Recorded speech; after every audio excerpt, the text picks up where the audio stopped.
Hello, everyone. Welcome back. Happy Friday. We got a jam-packed episode for you today. It's episode 32 of Longtime Watcher, First Time Rider. I'm real excited to get into this one. As always, I am your host and longtime watcher, King Fats 95th, and I am joined as always by my wonderful writers of various types, the fantastic honorary longtime watcher B-Drops. Oh gosh, they get to go first because they got the honorary. Oh. And of course, my still as fantastic, but just haven't watched the show for quite as long, first time writers Action Shakespeare. I feel like we're still on equal terms, but sure, whatever. I said finish the season, and you two will have the honorary longtime watcher title. I feel like we finished like 3 versions of that season. I mean, yeah, admittedly, at this point, with as long as fucking Ichigo's been, we've almost watched 2 entire Kamen Riders worth of Kamen Rider, and in fact have just watched 2 entire Kamen Riders worth of Kamen Rider, depending on which 2 you choose, but I digress. And our other first time writer, the Magical Well Gopher. Hi. Hello. How's everybody doing today? It's by the time you listen to this, it won't be. So apologies, but it's Jason Day. It is Jason Day. Happy Jason Day, everybody. Happy Jason Day. It's Jason Day, and we did 0 to celebrate. I posted just a stupid little picture in my server. I guess that's about it. It's true. I think you have done something. I wish I could have done something, but I didn't. I will admit to not being a Jason stan. So, you know, I had no plans. Sigh. Listen, it's the day, though. You know, you gotta. Yeah, I should have left out. You gotta show respect to the boy for one day. It only comes every so often. I wasn't thinking about it. Was the thing. I was preoccupied with other stuff like work and this podcast. What's work? What work is that stupid thing I do to pay for our editing? I don't think it's stupid. I like Sounds when you're fake. capable of paying for food. I also like when I'm capable of paying for food. I don't like the shit I have to do in order to be capable of paying for food. It fucking sucks. No rest for the wicked. Yeah, really. Talk about money doesn't grow on trees. But you know what can grow on trees? Corpses? This is a bad transition. Death count will be drops. Yeah. That reminds me of a song, very tonally dissonant to our podcast. I won't mention it anyway. That reminds me of our episode today and its location. Yeah, fair enough. It's a Billie Holiday song. If you know it, you know it. Anyway, Death Toll. Yeah. So I'll get this out right off the bat. We had 2 base explosions back to back, episodes 68 and 69. Nice. Nice. But I must admit that they didn't cause me quite as much grief as I thought they would in accounting for them. I think I did take a few liberties, particularly in episode 68, when counting how many people I assume died in that explosion when the meteorite crashed into the base. So, there were numerous scenes taking place within that base due to the B-plot of Tachibana being kidnapped to be a chakra trainer. So, yes. So, I also utilized those scenes in order to try to gauge how many people would have been in there at any given time, and of course I account for mooks that fight outside before the base explodes, and my total for that explosion ended up being, if we count Dr. Insect and Rhino Gang as having died in that explosion, 6 deaths. Okay. Because they were also training in there. Yeah. Pretty light for a base explosion, so that's good. That's another thing. These are quite light. But I'll continue with that in a minute. Other than that, we only have a few kills between the Shocker getting 2, with our civilian deaths, and Kamen Rider getting the kill on our big bad Squid Evil. I'm not sure which it is. But that gives Takashi 7 kills for episode 68, Shocker 2 for a total of 9. Episode 69, okay. Nice. Nice. Shocker killing a lot of people this episode due to Giller Cricket just completely obliterating his own mooks, which I can love. Yep. But I do have a couple notes for this one. Okay, so before that we did see Giller Cricket use his poison nails to infect a mook, who in turn infects another mook. However, the timeline appears to be most of the episode takes place the day after those events, and we have no evidence to suggest that they died from that poison. Mm-hmm. So, I didn't count those as deaths. There's nothing to suggest that they did. And then Giller Cricket died, which cures everybody anyway, so... A light shrug. Yeah. Kamen Rider gets a sword fight. 6 kills. Nice. Nice. Giller Cricket decided to kill another mook. Fantastic. We love to see it. We'd love to see Shocker on Shocker violence here. And then Kamen Rider kicked Giller Cricket and he exploded the base. Now, the unfortunate thing is, according to the metrics I've used up until this point, I cannot confirm that anyone died in that explosion. Okay. More mooks came out of the building to fight outside than I ever could see inside, is the thing. Right. No, that's fair. So, unfortunately, I have no confirmation that a single person died in that explosion, so I just left it as 0. Fair enough. Yeah, so that gives Kamen Rider 7 kills for that episode, 2 7s in a row, and Shocker gets 7 for a total of 14. That gives us 14 kills for our Kamen Rider Takeshi Hongo for both of these episodes, and that brings him to a total of 170 out of 464 kills for Team Kamen Rider. Nice. Woo! Shocker got 9 kills, which sadly does bring them over that 200 threshold. They now have 205 total kills. Boo. But also about damn time. Yeah, and also a bunch of them were their own mooks, so yeah.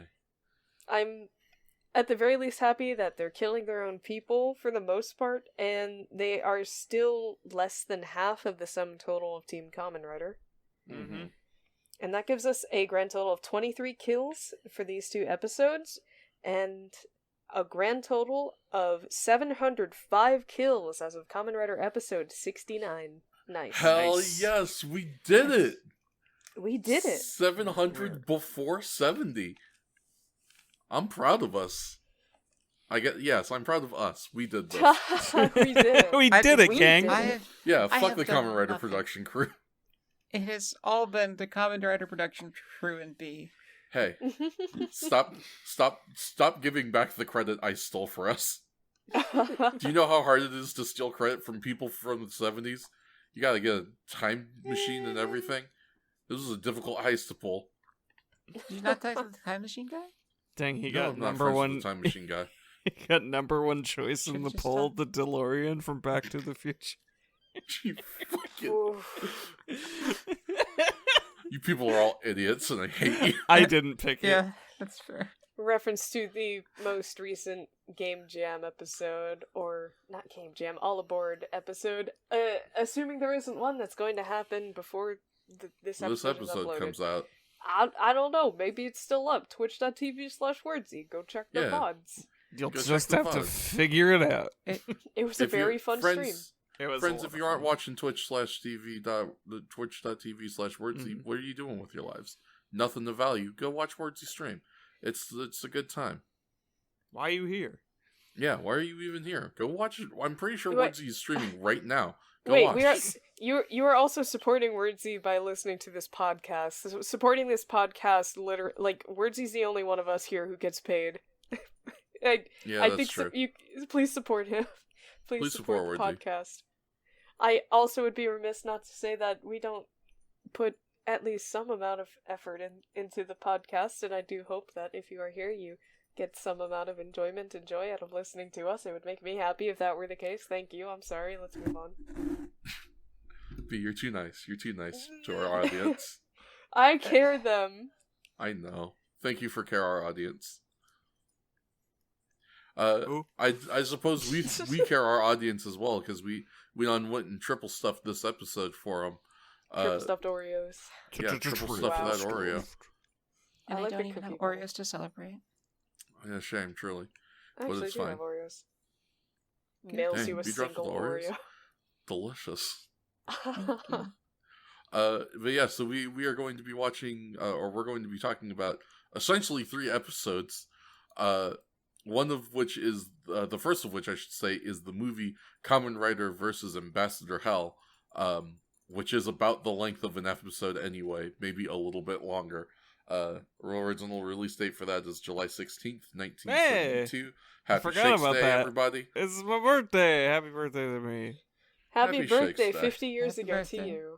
Well, yeah, just at this point, yes, 50 years ago.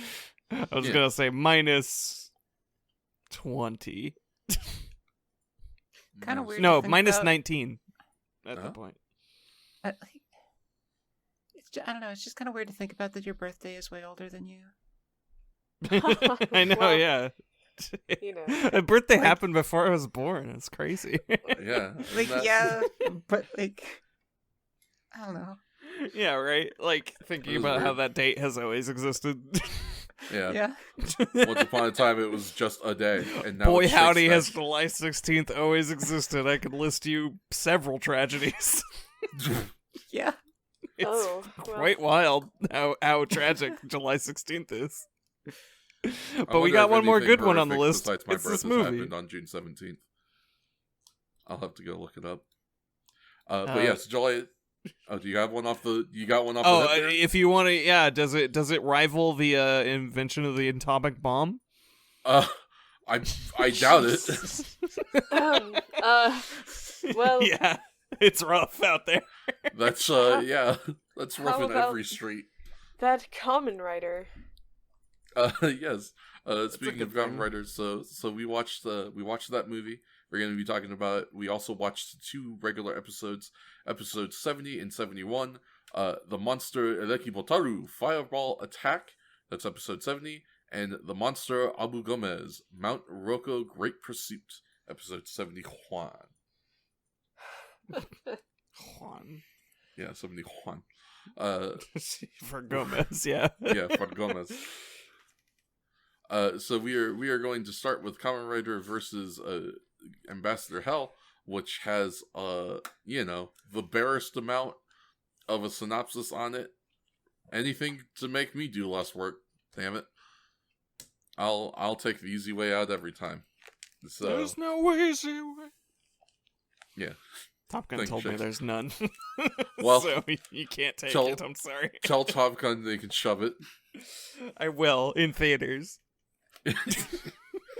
Not by the time you listen to this. Yeah, probably Speaking not. of in theaters, Yeah, speaking of in theaters, Kamen Rider versus Jigoku Taishi. It's got a little synopsis provided to us by the Kamen Rider Wiki, and it goes a little something like this.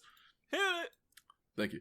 Takeshi Hongo and FBI agent Kazuya Taki fake their deaths when they are attacked by shocker soldiers during a motocross race.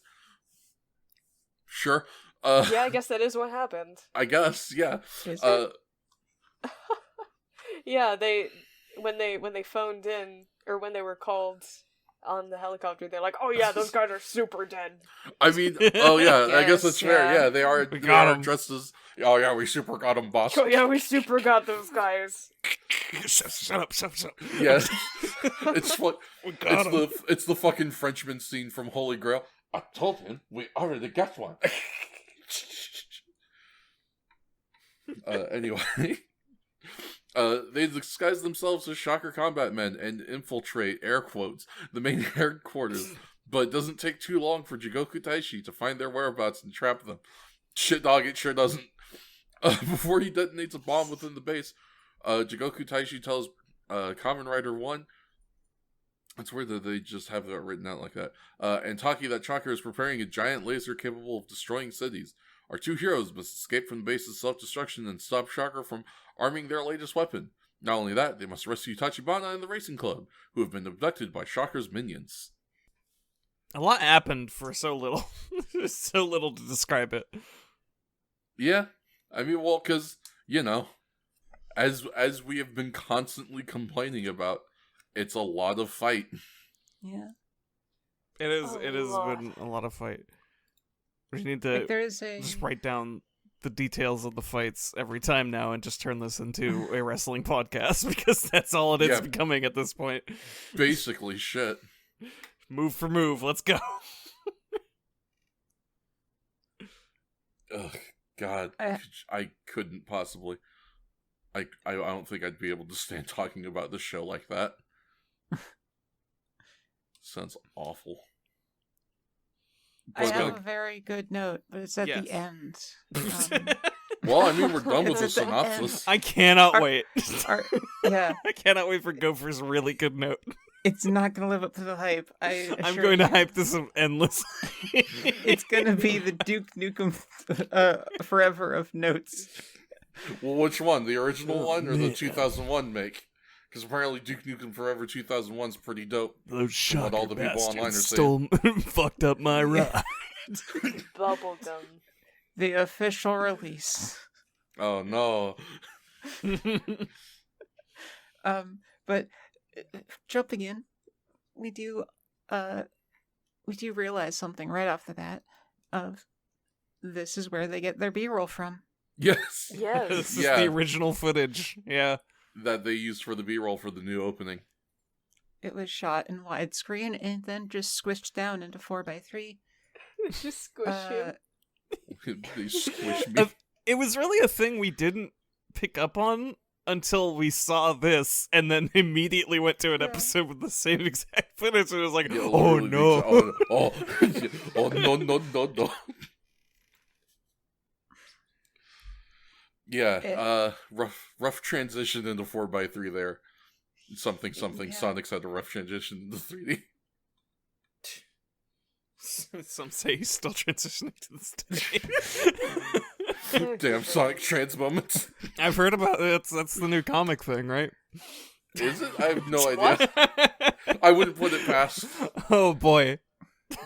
Looks at Wordsy from beyond the glass. You know? Oh, his face is in his hands. He's giving us the keep going motion. Okay. I'm sorry, it's difficult to keep on track when we... Listen, I'm sorry, it's difficult to keep on track when we had such a short road to go on. Okay, so... Much like the B-roll. My first note reads, "Let's deliver those donuts, boys." Yeah, you did mention about the officials looking like donutsmen. Yeah, the officials they just very much struck me as people who, little donut shop salesmen. It's so cute with their little white get-ups.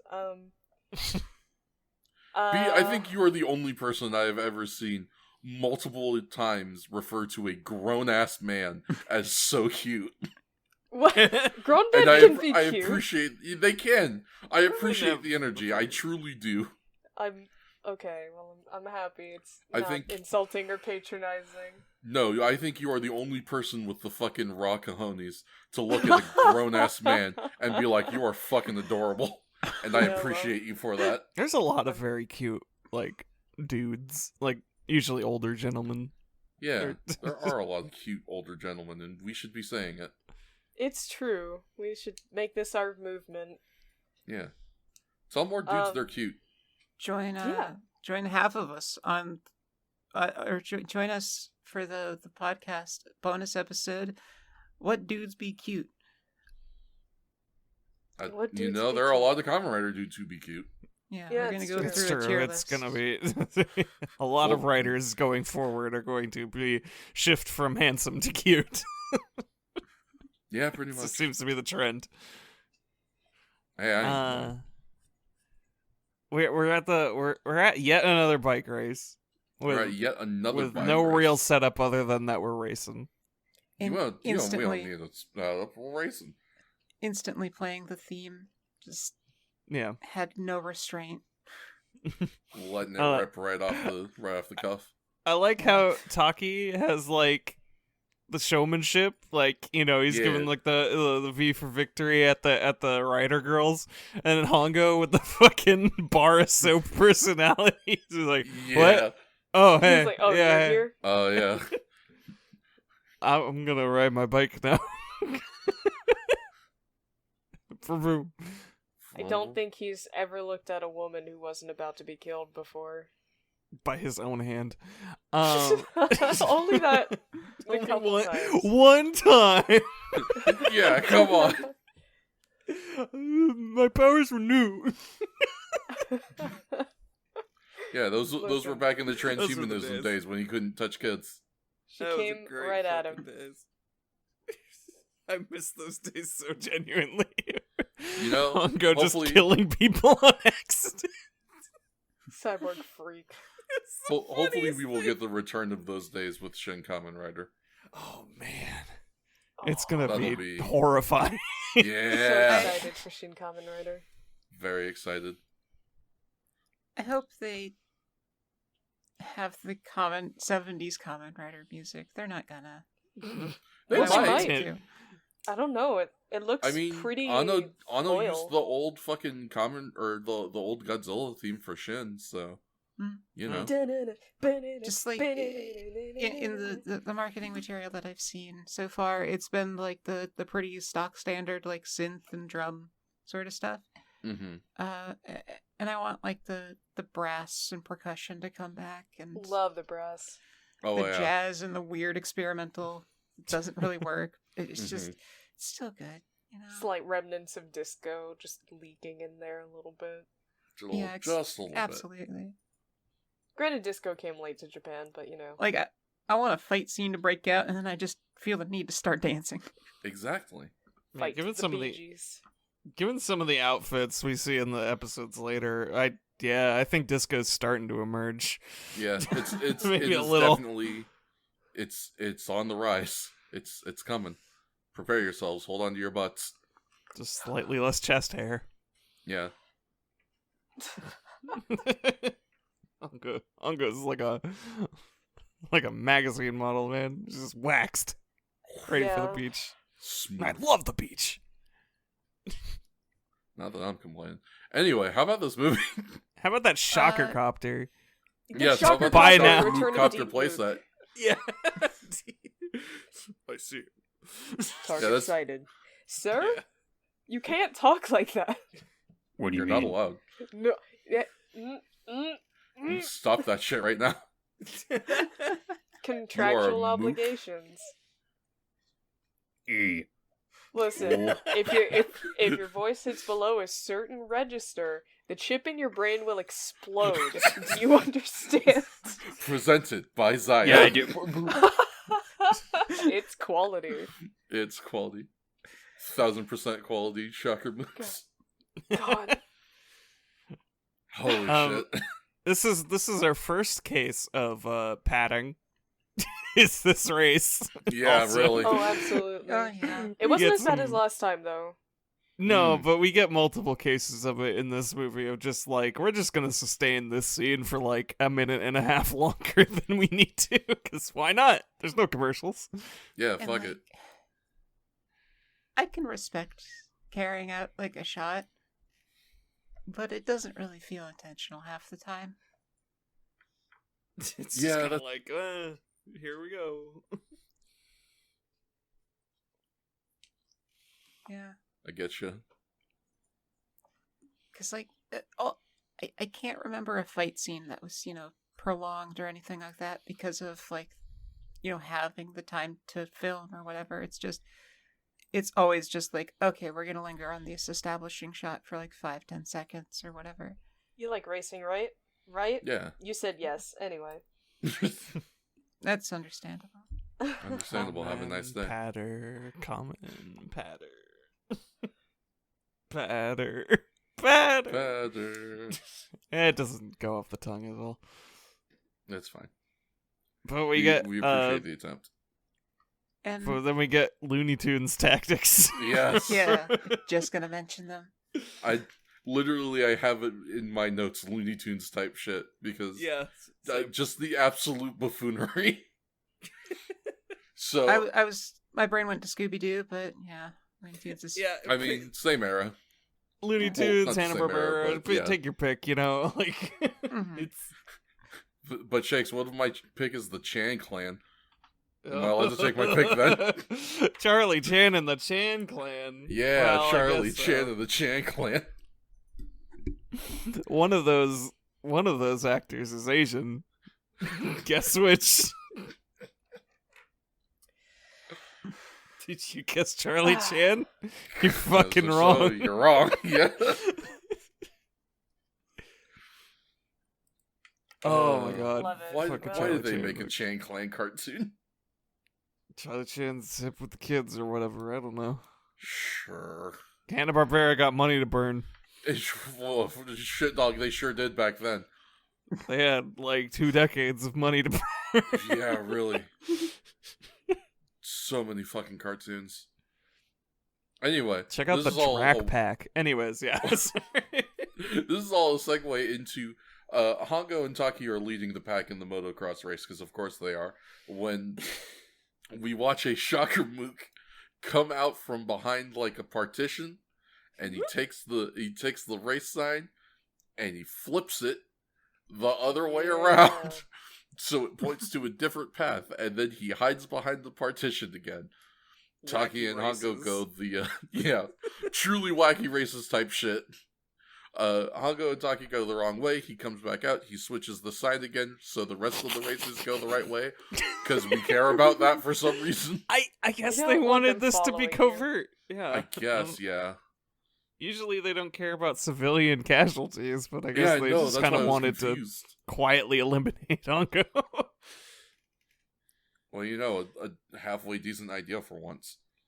That is immediately ruined. Yeah, I was gonna say, if only their execution was in any way good. But, Shocker is not known for good execution. So, I mean, I guess they're only known for good crucifixion. It's true. And we get that in spades. We get a quality crucifixion on this one, yeah. Oh boy, I cannot wait. But, man... I was trying to remember what the hell they even did, and I remembered their plan was just, okay, he's alone, let's hook grenades. Yeah. Shocker fun time grenades with extra nubs. For his pleasure. For his destruction. Yeah, really. Well, I mean, if you do it right. It reminded me of, those dog chew toys. Yeah. No, those rubber ones that are just toys. Yeah, they're just like a rubber ball with a bunch of square nubs all over them. Yeah, yeah, absolutely. Just throwing those. Here, Hongo. Kong Here, makes a quality product. I recommend buying them for your dogs. Get your dogs some dog treats. Everybody.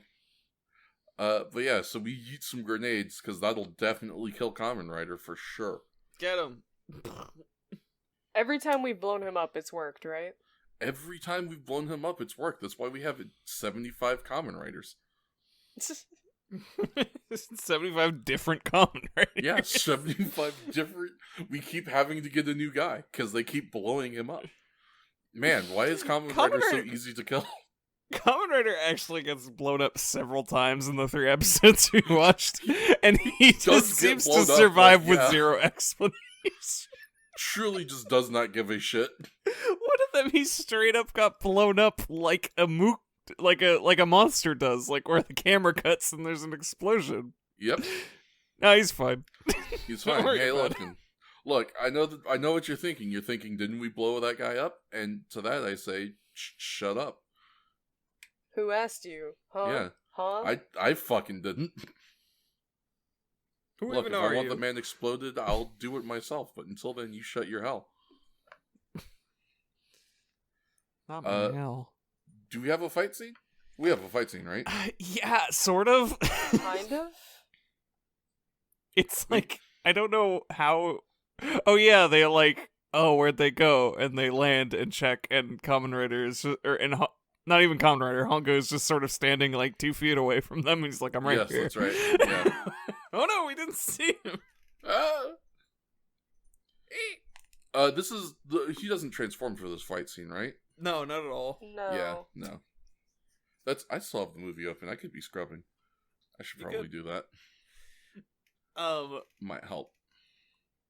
But this is also draws the attention. The explosions draw the attention of our crew, our normies. Which, like, and no one I else. should fucking hope so. No, not a single other person gives a fuck about this situation. Should just be blowing up sometimes. It's accurate. Two things are reported, that there is some kind of, I don't even know if they say explosion, but there is some kind of big noise. Oh, and yeah, no, they don't. The other person there's was like, no report about that whatsoever. Oh yeah, they just hear that. And Yeah. then the report is that Hongo and Taki have apparently gone off course and gone missing. Seem to have disappeared, which is why we need to get into the Tachibana Racing Club Victory Mobile. I was gonna, the fucking superfan car, because Tachibana brought his pickup truck and fucking decorated it entirely in victory sayings. It's so good. It was great. The only one hyping up their fucking racer at the event. Yeah, really, like, no one else seemed to give a shit. He was hosting the best tailgates. Hell yeah. Granted, Man. as their sponsor, he probably has the most to gain from them winning as well. Right? Probably. You should print out some signs, maybe. Yeah. Where are the Tachibana Moto Club He looks like signs? a fan. He does look a bit like a fan, yeah. He has a painted marketing. pickup truck. He's trying to play it cool, trying to do a viral marketing. Yeah. Oh, I'm just a fan of the Kamen Rider of Hongo. Yeah, that's just a fan. Don't worry about me.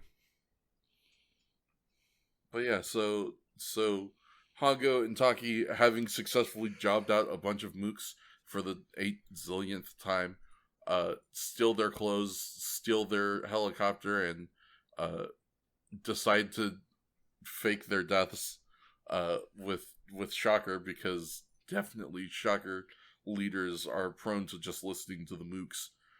Yeah. This thing has been a pretty good example of I think at least this movie and maybe others of just Ambassador Hell just like deciding that he has earned a little bit of genre savviness. Yeah. And is like, nothing I'm initially doing ever works. So I'm just gonna, try to be cautious from here on forward. Yeah, these actually all 3 of these episodes have shown a little bit of like Ambassador Hell being like, alright, I've done this song and dance like enough times to know that just because things look like they're going well doesn't mean they're actually going well. So let's just have a contingency in place, alright, people? Which I appreciate. Way to try and actually be something, Ambassador Hell. Looking at you, Zol. Zol just walking around with that crop and had nothing else going on. No, hold on, hey, wait a minute. Yeah. He also had a Hot Wheels desk. Wow, you're right. I am so sorry. You gotta apologize. You gotta put some respect on that Hot Wheels desk. I'm making a twit longer to apologize. Are you listening and learning? I'm listening, I'm learning, and I'm sorry. If Good, you were offended. I'm sorry if you were offended. Yeah, I'm sorry if I offended you Nazis, you fucking dicks. But yeah, we get the aforementioned shenanigans in the helicopter of them going like, oh yeah, they're totally dead. Yeah, I told them we already got one.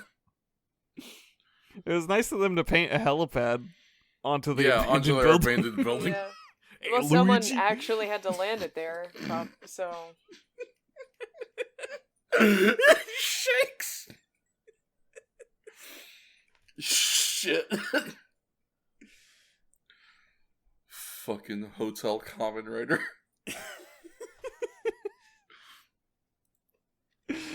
I've trapped Ruriko in one of my 7 hotels.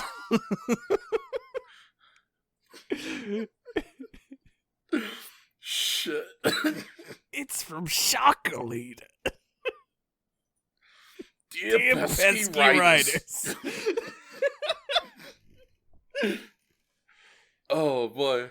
Hope y'all have the enclosed instruction booklet for your Philips CDI. Oh shit. So hey, let's sneak into this base as conspicuously as fuck, even though we're dressed as people who are supposed to be here, huh? Don't be suspicious. Okay. Don't be suspicious. Don't be suspicious. Don't be suspicious. Is that how you walk around your house? Is that how you walk around your house, motherfucker? Depends on the day.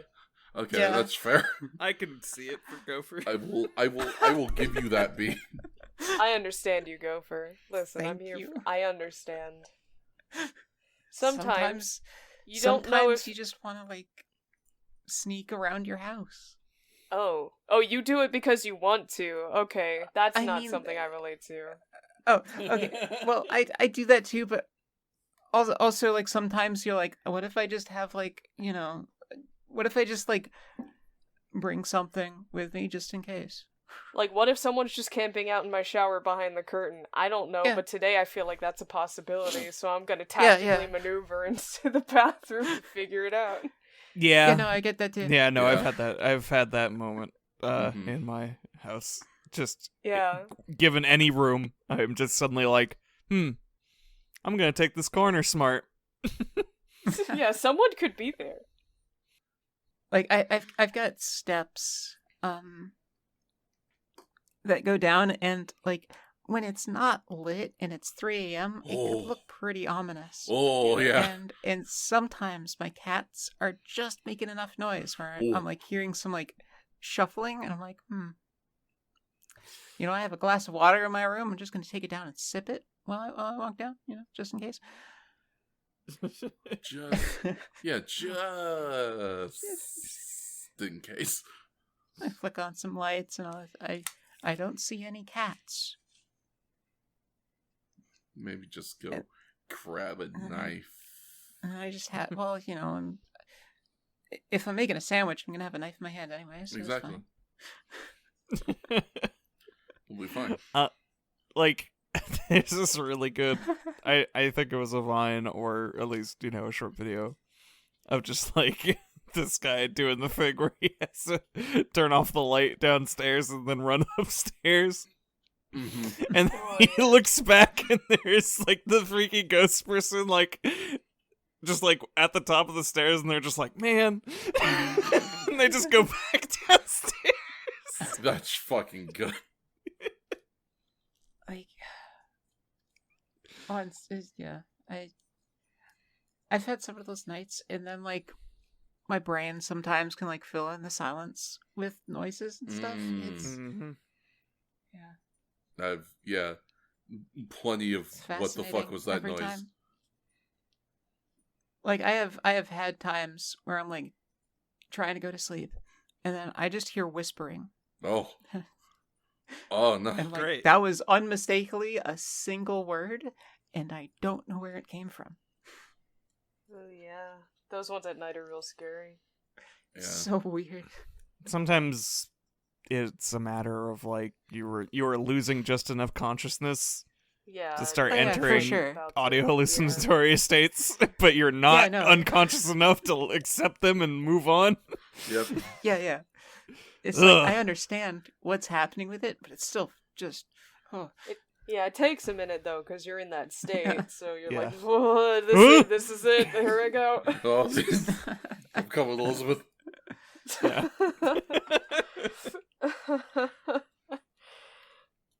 Hey, Brain, why you do this to us? It's fucked up. Humanity's Fucked up, culture has 1,000 fucked us years. up irreparably. We've invented things to kill us. Ourselves, Why mentally. did we do that? I know. Jason hasn't come for me, so what else am I supposed to do? That's fair. Gotta live out those fantasies One of these- somehow. Finish that dating sim, maybe he will. Hey, Jesus. Fucking 1-900 got your ass. Anyway. We got to the base?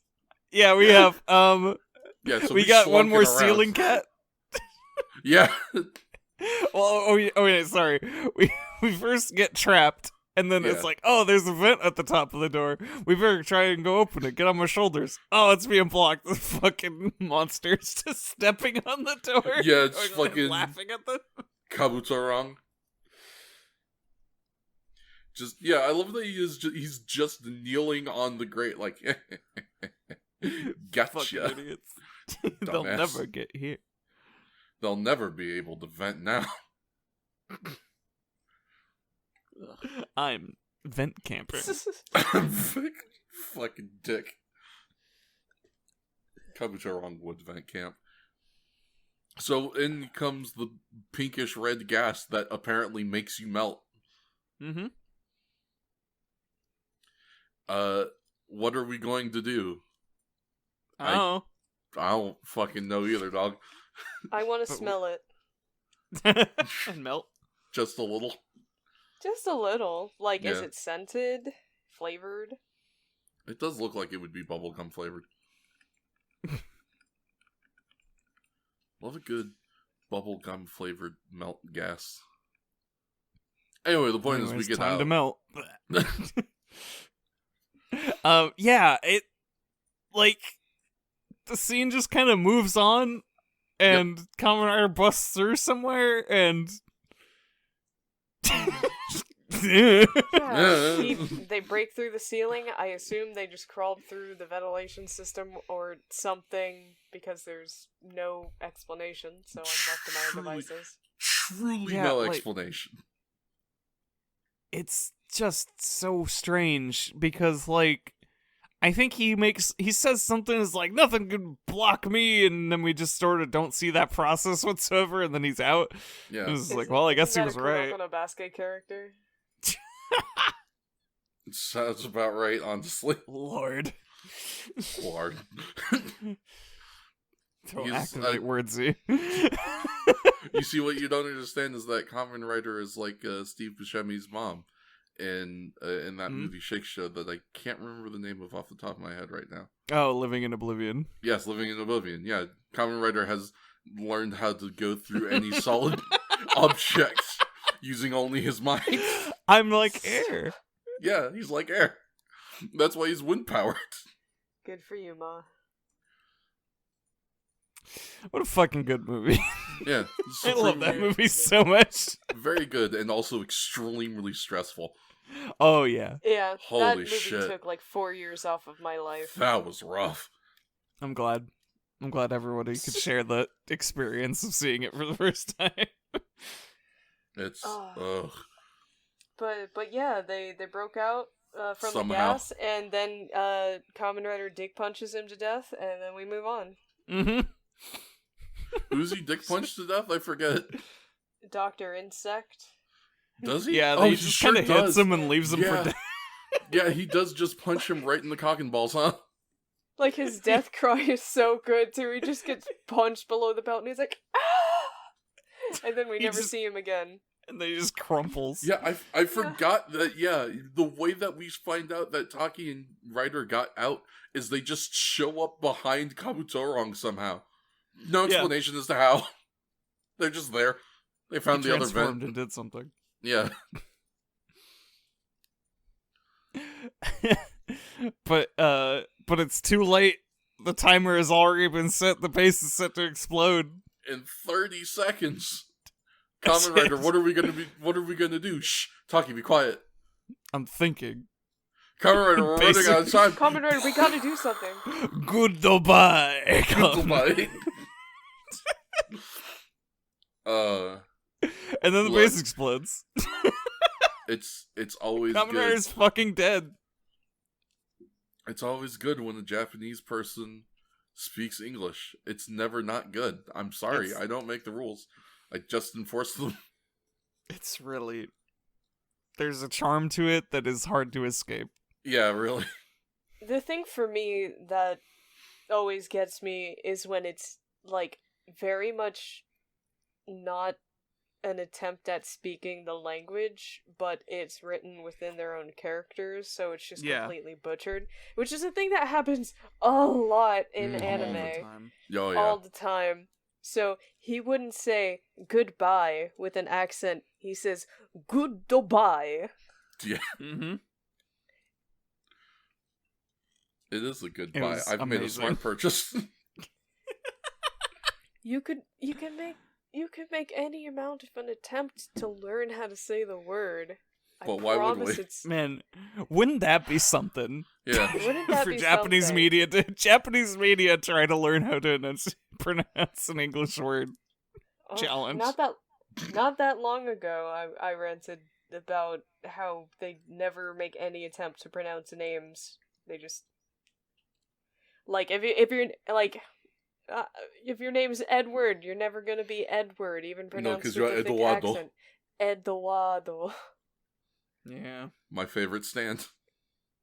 My favorite thing. Joseph Carpenter.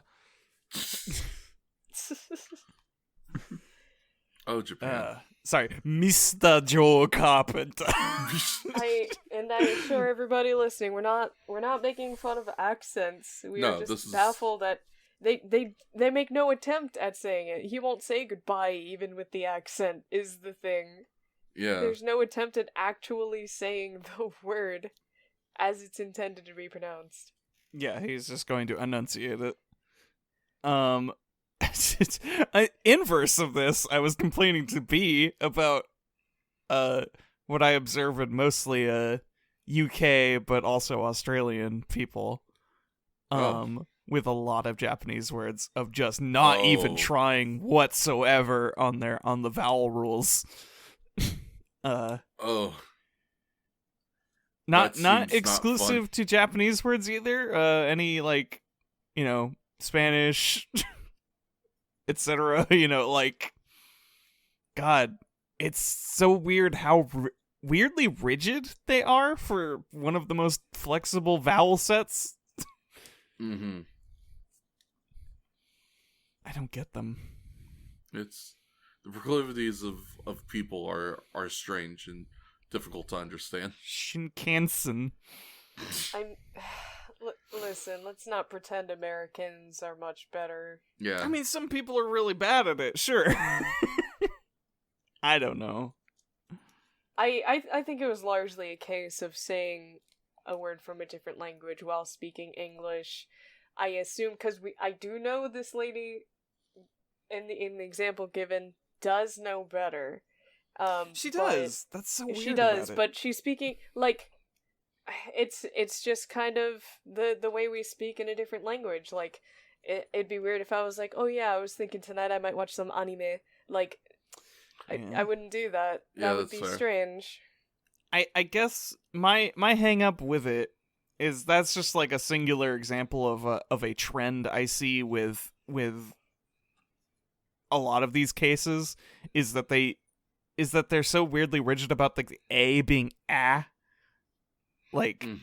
all the time, which I guess is like true for the anime and I guess sort of manga, but like see, you I just don't know. did I know. No, I'm saying like that's like the thing. But like extend that to like any other language's fucking like A words. And it's a strange pattern that is too consistent. I don't know. Like anime and manga, hell, I'm even saying manga right now, but like are like the weird exceptions in my brain. But like I don't know, am I just the flexible one? I see most Japanese words now and I'm just like, well, I should probably pronounce that correctly. The major difference is probably being that you actually have a lot of exposure to Japanese media and have taken at least like one Japanese class, whereas the average person has not. It's true. Lord knows when I was but a wee little tater tot in the early years of the 2000s. All of my friends, they loved anime and manga, but it was always important to me to try and pronounce those correctly. But that was also because I had like any exposure to actual Japanese language, because You know, my parents spoke Japanese. We had Japanese in the house. We spoke casual amounts of Japanese, so I was like, I should, you know, say this right.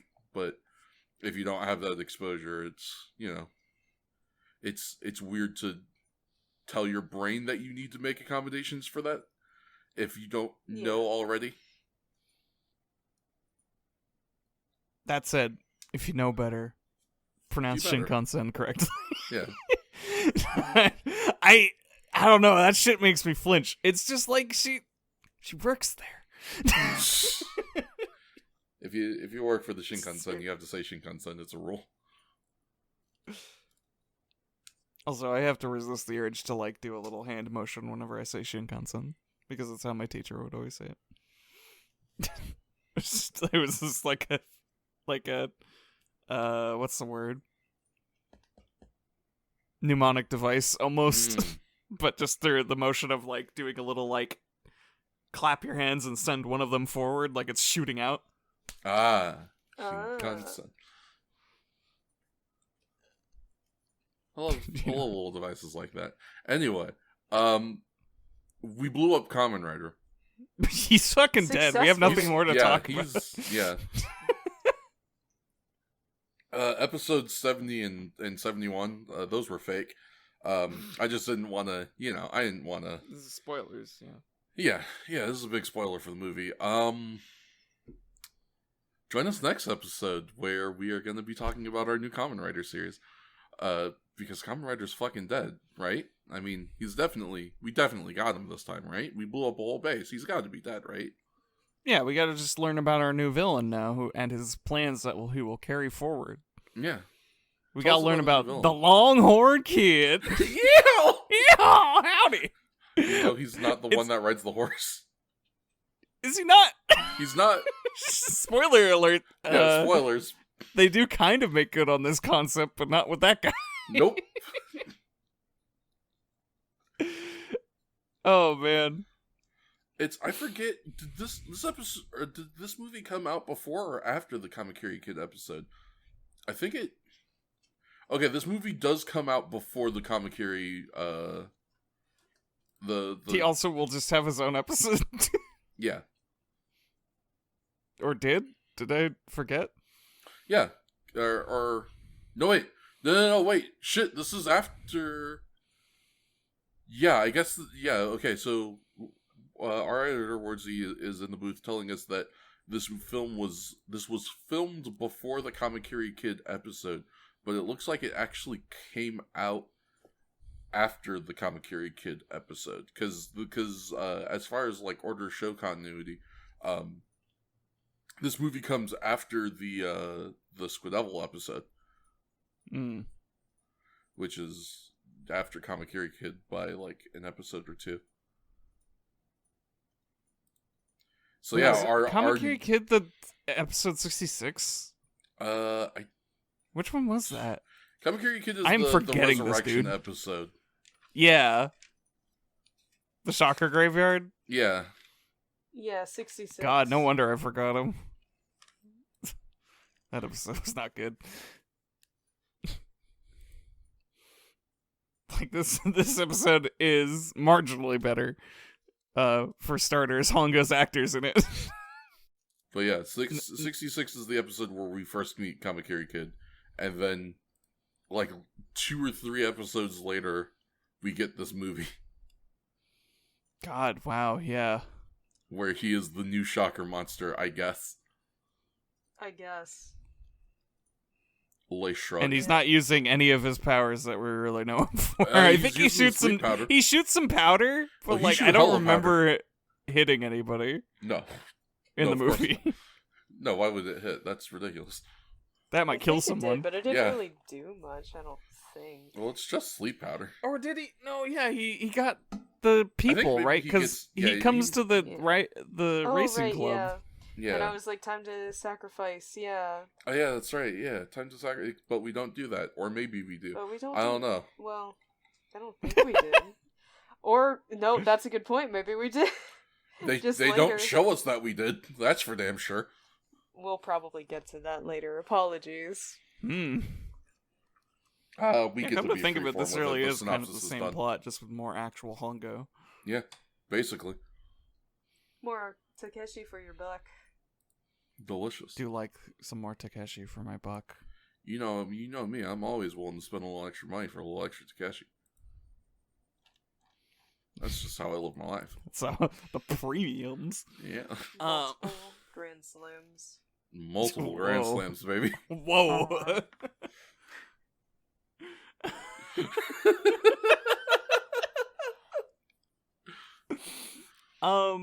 Anyway. Oh yeah, they. So the Longhorn Kid.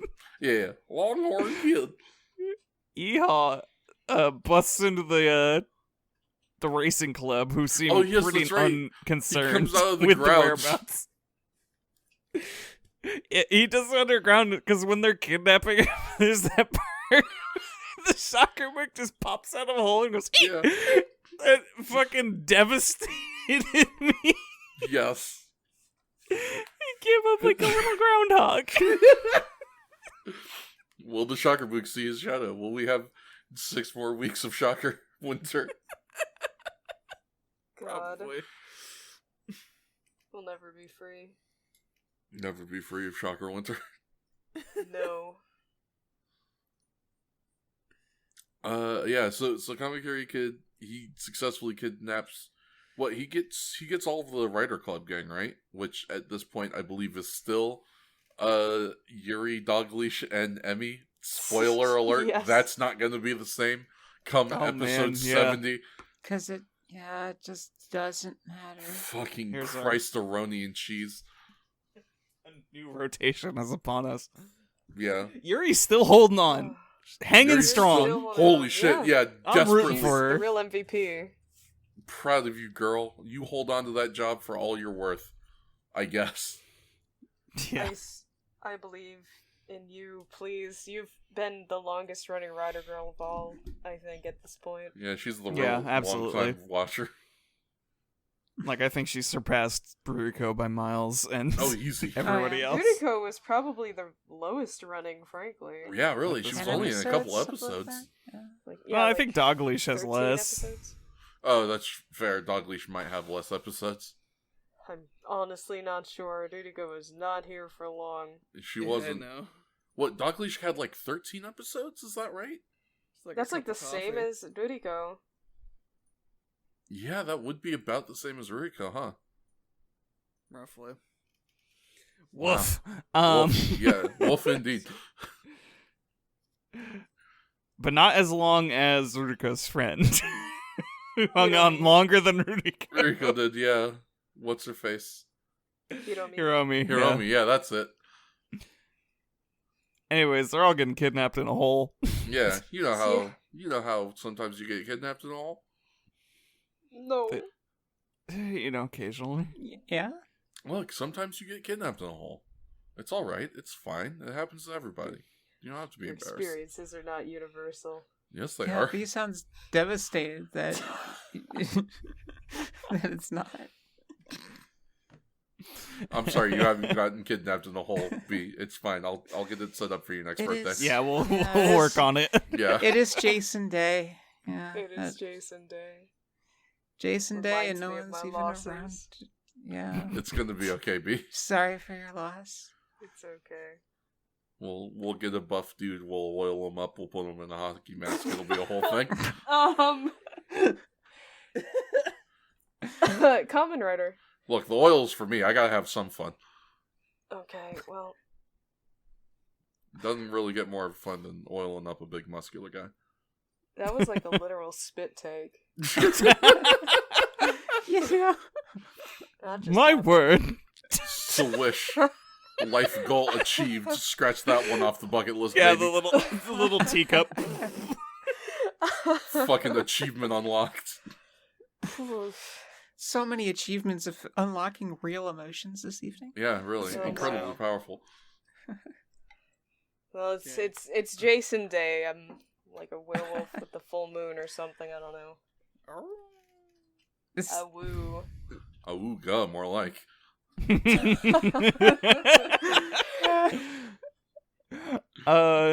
So they got kidnapped in two ways. I guess only a couple of them got taken into the Jeep playset.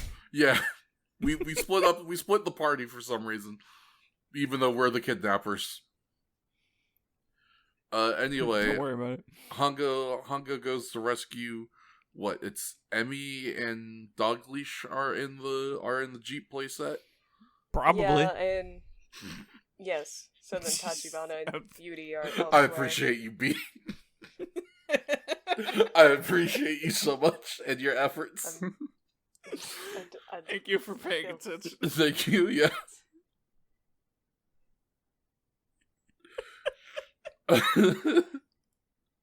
Anyway, the Cyclone gets a theme song. Their dues. Everybody shut the fuck up. It's Cyclone's scene. Cyclone's going to kill us. Cyclone's theme song is playing. Everybody pay attention. For the first time. Look at the Cyclone. Our new Cyclone. Yeah. I don't think we're there yet, but... Plunge into the water, Cyclone. Yeah, we're definitely not there yet. No, we super are. That's like what happens like right after... There's so much more than... Is there? Who even remember what happens? Oh, wait. What, he rescues... Yeah, there's the fight. There's the bug fight. There's right? the bug fight, yeah. We got the whole bug team. Oh, yeah, to fight bug him in the fucking quarry. Team. And they blow the hell out of that Jeep toy. Yeah, that's right. We have shocker on shocker violence. It's true. Oh man, that's like my favorite shocker on shocker violence. It's very good shocker on shocker violence is the thing. Comedy duo version of Shocker Law as Kamen Rider chokes one of them to try to get him to tell them their plans, and he's like, okay, I'll do it. And then the other guy shoots him from a distance, and he's just like, what the fuck, man? Why'd you do that? Well, you're an idiot. Like, oh, okay. Yeah. God. Okay. Blows up again. Yeah. Okay. Hold on. Give Cockroach Man his due. He doesn't just okay. He specifically says how vexing. That was my note. Yeah. Yeah. How vexing. The how vexing. There was something about the how vexing that really did it for me. To me, it carried the same energy as just going, yeah, understandable. Yeah, understandable. Have a nice day. Yeah, that's fair. So I guess if you haven't understood by now and you haven't watched the movie by now, which insert regular jokes about not watching the show and then listening to the podcast here, we're resurrecting some past Shocker Kaijin. So I got a list here thanks to the Kamen Rider wiki. Who knows how accurate it's going to be, but I figure might as well list off some of the people. You know, just so those listening know who's been brought back so far. So as of this point in the episode, we've met Kabakiri Kid. He is our Kaijin for the episode. He's like our main guy. We have resurrected Kabutorong, which we mentioned he was in the Shocker base. We have brought back Cockroach Man. We have brought back Galira, which if you don't remember Galira, that is the poison butterfly one from the weird spooky house. Yeah. Yes. And then also so far we have resurrected Semaminga. He is part of the bug gang assault force on Kamen Rider that does this particular little fight scene. Love Bug Gang Assault Force. Love Bug Gang Assault Force. Glad they were able to resurrect Cockroach Man after his incredibly horrible death in his episode. That dude got fucked up. Love to see it. And then he got murdered by Kamakiri Kid. Fucked up and murdered. Fucked up and murdered. Huge if true.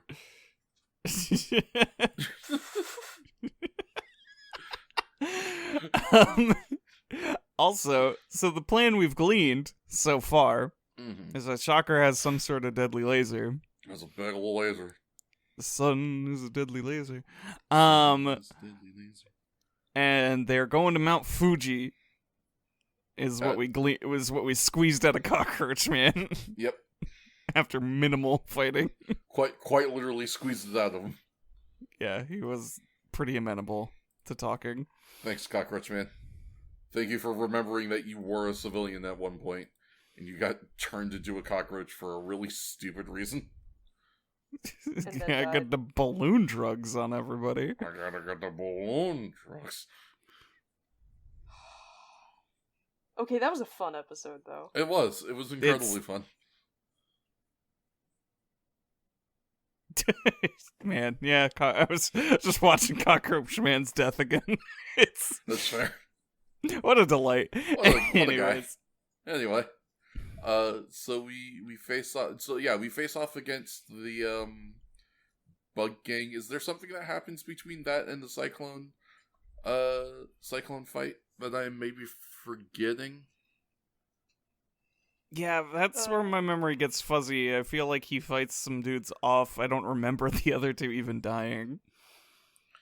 Okay, That's for B's death count to decide.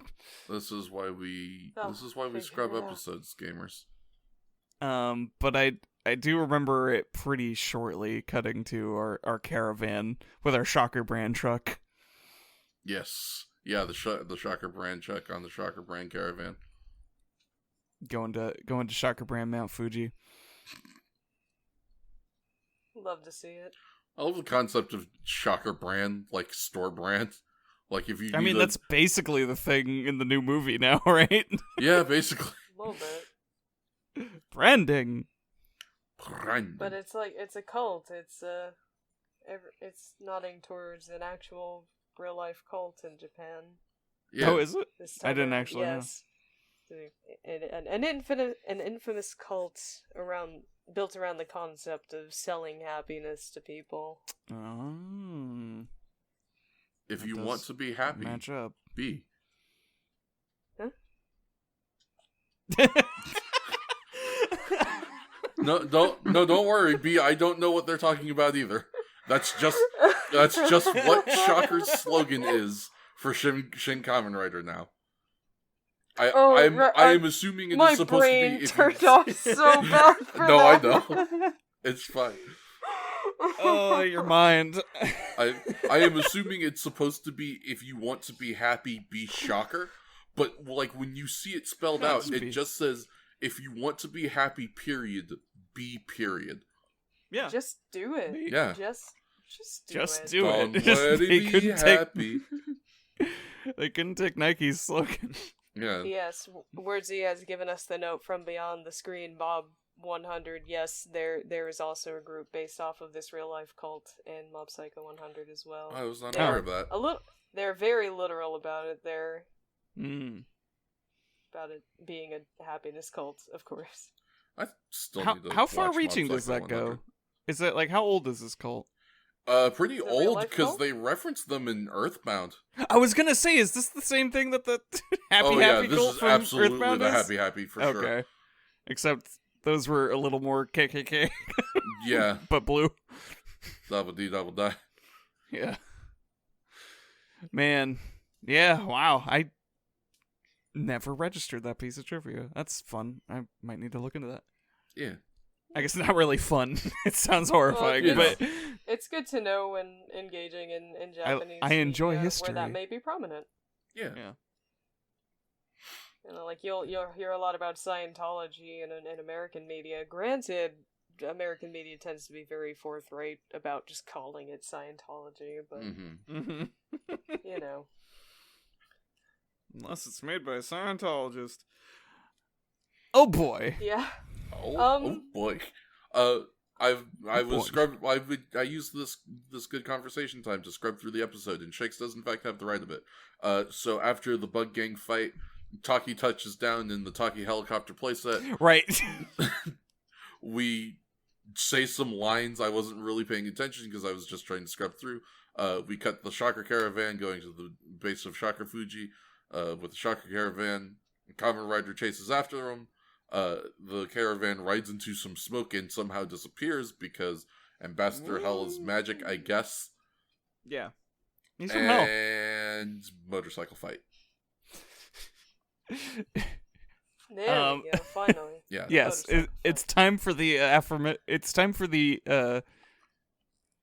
prophesied Rhino gang. Yeah. Yes, finally. Yeah, so we've brought back Jaguar Man and Saigang for this fight, and this time Saigang actually has a gang with him. Unfortunately, they aren't all Sais. That would have been cool. And they have helmets, though. Yeah, I was gonna say they have Shocker brand helmets. Yeah. And they're bad at riding motorcycles. Yeah. One of my notes is literally just, "Oh shit, watch out!" Because it's like what most of the sequences is just them going like, "Oh fuck!" Oh! There's not even anything like touching them. Like Kamen Rider isn't. 3 of the deaths are mooks just falling over on their bikes and then exploding. Are we to infer that he is outmaneuvering them? That he is doing such cool, fast turns that they are trying to emulate and dying? But Hongo's out here done at like 2 miles an hour. So doing Tokyo drift on the motorcycle, but they can't film it like that because they chose the wettest, muddiest field to dirt bike in. That would be dangerous. Yeah, also that. So yeah, I'm sure we are to infer that he is just running circles around these guys, but it sure doesn't look like it. Fall down and explode. Bro, have you ever been outraced so hard that you fall down and explode? Talk about embarrassing. Once or twice. Yes. Yeah, fair. You get lapped once in Mario Kart, and that's it. Your whole life is just over. Boom. I'm so sorry, Gopher. You answered that so decisively. Gopher understands the pain of defeat, and that's why we care her. That was weirdly dark. I'm sorry, Gopher. Gopher's a fucking loser. I was wondering how to respond to that. It's okay, Gopher. You don't have to be a winner. You're a winner in our book. Which makes you a winner. We care you. Also, I'm gonna remain silent. Victory is very contextual. Listen, you have inherent value. And value is something that is difficult to attribute in the first place because desires and requirements are constantly shifting. They are ephemeral. All things in life are in constant flux. Thank you for being better at this in constant flux? These motorcycles when they explode. What isn't in constant flux is how cool Kamen Rider's bike is. Yeah. How about we sing a song about it, children? Bro, it's so fucking cool. Don't you agree that Kamen Rider's bike is so really cool? Plunge into the water cyclone. Why don't you? Mizuno Nakae, please. We're begging you. Cyclone is so cool it gets its own theme song. I think it deserves it. I also think it deserves it. Like 5.5 minute sequence of just riding around on bikes. Rolling around at the speed of sound. Except not. Places to go. And then Kamen Rider is so fucking rude, he gets off his bike during the fucking bike song. I know. Kamen Rider, why you gotta be like that? And he gets back on when it ends? It was jarring. It was horrible. Bad transition. Leads to a good transition, though. It sure does, though. Because we're done with bikes. Yeah. It's time to not be on bikes anymore. You know what it's time to be on? To call on the fucking cavalry, baby. Yeah. Shocker apparently has, has a horse unit, yeah. We got the toy horses out. No, we got the real horses. No, we got... I know. I'm picturing... Sorry. Of the movie. I was still in the mindset of pretending this is somebody just playing with their action figures. No, incredibly valid. That would be so cute. And this is the part of when you're like, well, I'm out of Kamen Rider official things. So let me dig out my other toys. Oh, I have all these horses. I'm gonna put the Shocker Mooks on horses. And now the Shocker Men are on their horses. They're gonna get Kamen Rider on their horses. Speaking of toys, though, shocking reveal: Taki and Yuri in action figure form. Oh yes, no, it's not Taki, it's Tachibana. Tachibana, sorry. I fell for the T names. You sure did. You got the T name switcheroo. Yeah, so Sakaida Binga shows up with the cavalry unit, and he's like, "You better fucking watch yourself, Kamen Rider, because we got your friend's kidnapped, son." And sprang. Yeah. Up pops the new Shocker Crucifixion playset. Only $95.99. It's so cute. It's so fucking cute. Is the thing. They're so tiny and precious. Just baby little dolls. They got crucified. Why'd you crucify my dolls? Why'd you crucify my dolls? Yeah.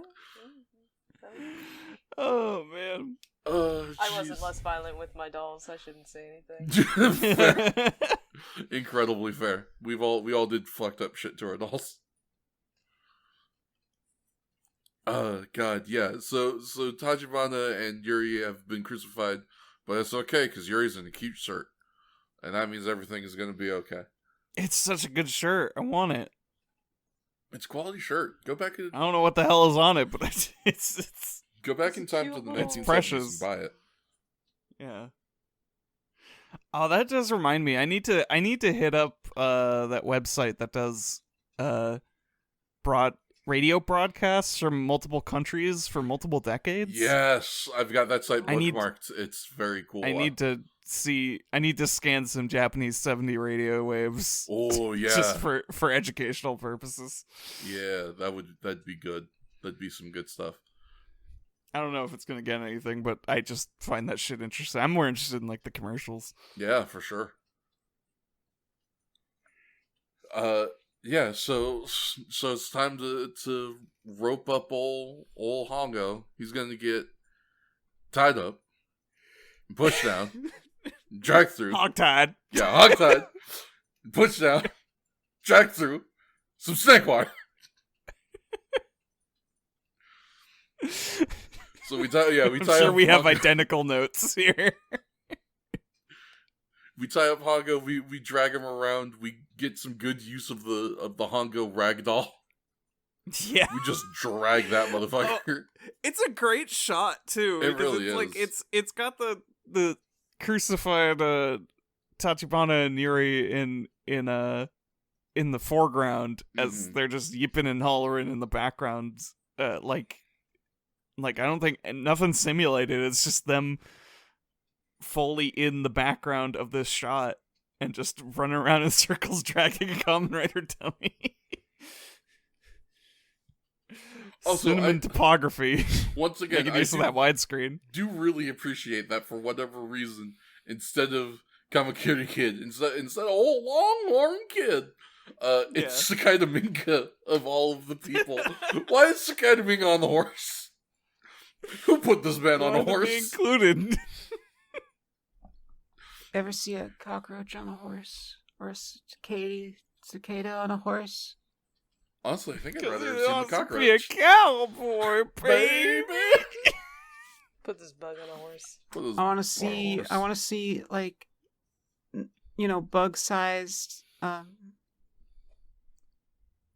bug-sized versions of themselves on the horse. It's a normal horse. The normal horse, bug-sized roach man. Yeah. You'll never catch me now, Kamen Rider. Tiny little cowboy hat. Yeah. So if I recall correctly, Taki shows up. Yeah, Taki shows up in the Taki helicopter playset. Oh wait a minute! I've just remembered what happens here. Yes, you gotta bust out the laser. Yeah, you bust out the laser. And so we just shoot Taki right out of the sky. Instantly just boom, rip. Pop. He's fucking dead. Just kidding. He's parachuting out. Yeah. It's fine. Why did we do so many explosions in this one? They don't even... It's just funny how this plan of action goes so fast. It's just like, it really feels like he should just be dead with how quick draw they were on that laser. Yeah, really. How'd you realize that you needed to get in the parachute, dude? He just had it on the whole time anyway. He was like, these people are fucking insane. Yeah. I'm just going to be safe. So it's a good thing my entire helicopter evaporated so I can parachute safely down. God, yeah, really. And it didn't fall on me. Yeah. So seeing that Taki has secured Tachibana and Yuri, Kamen Rider gets on a horse. We do a horse fight. Kamen Rider doing what Kamen Rider Gaim would do like 30 years before that show even came out. They just knew. They were like, hey. 1940s Kamen Rider. 1940s Kamen Rider. No, it's earliest version of Kamen Rider I found was a 68. Yeah, no, that sounds about right. Or not, it wasn't Kamen Rider, but Legends DNA tell of the Kamen Old Rider. West. The Kamen Rider of the 1912. Steampunk cyborg. I think that would be so cool.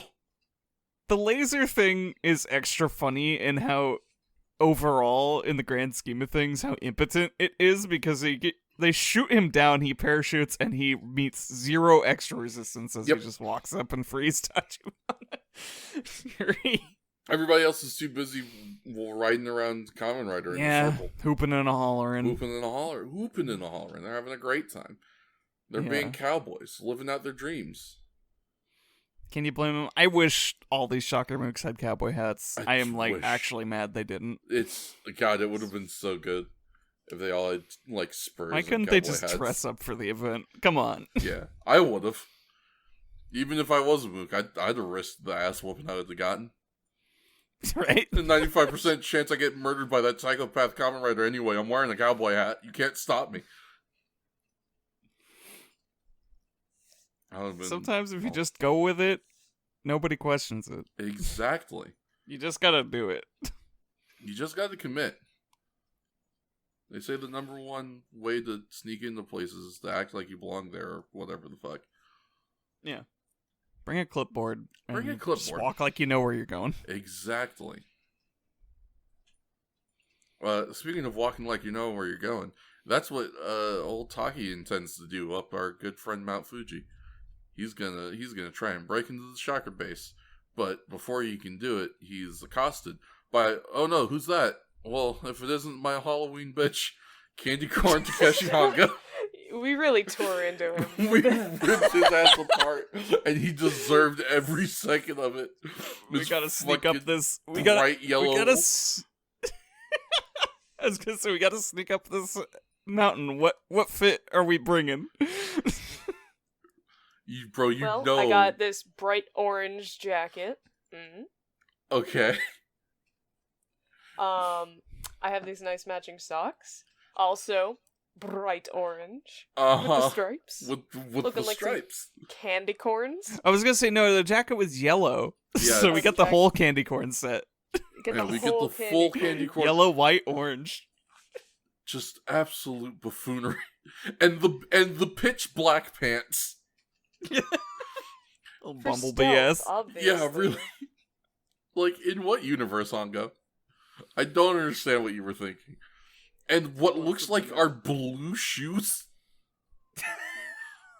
Just based off of this one still I'm looking at? Why not? Like, bro. Are you sure? Only hiking boots. And fuck it, beige brown gloves, just for shits and chuckles. Yeah, you don't want to overload with color, gotta have some balance. Yeah. Some earthy tones. Yeah. Yeah. You know what they say about the splash of color? This is a splash of neutral. I have no strong feelings. Fair. I don't know what they say about a splash of color, but do it. Yeah. Yeah. Okay. Use it. Yeah, they say you always want a splash of color at least. Okay, I was expecting some sort of profound wisdom, but Bro, I can't even fucking spell profound. How dare you? I'm here for one reason and one reason only, and that's to be stupid as shit.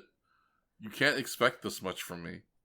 It's rude. You're put on this earth. I believe you. I'm believing you. Well, don't.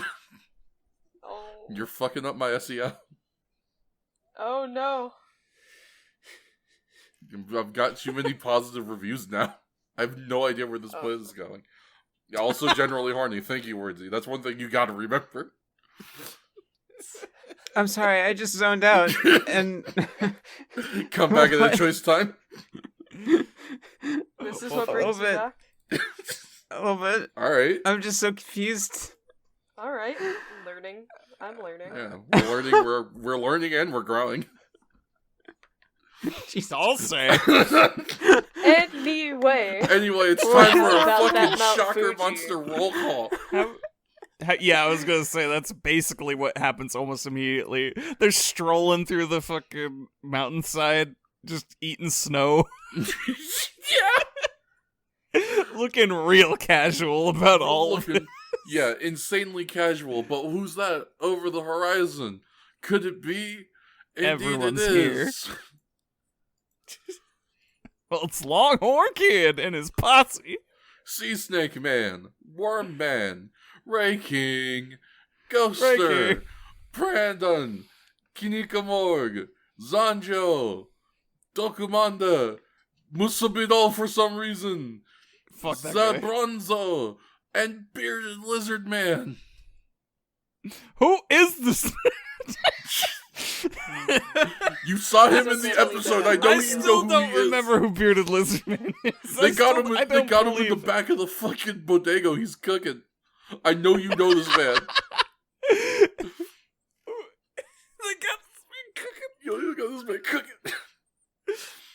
Fucking Bearded Lizard Man in the Tim's.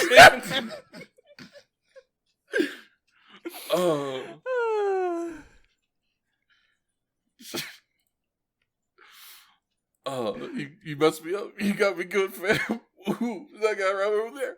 Yo, who is this? God.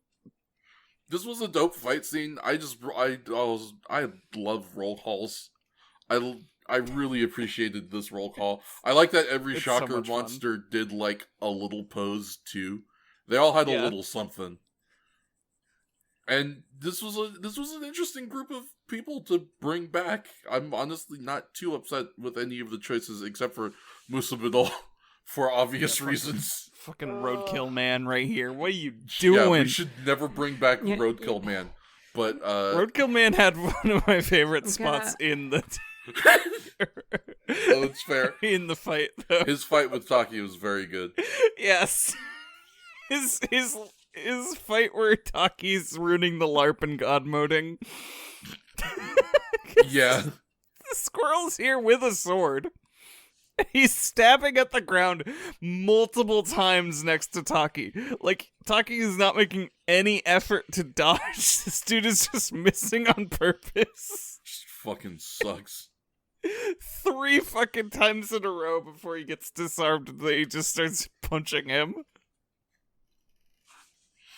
That don't work for me, brother.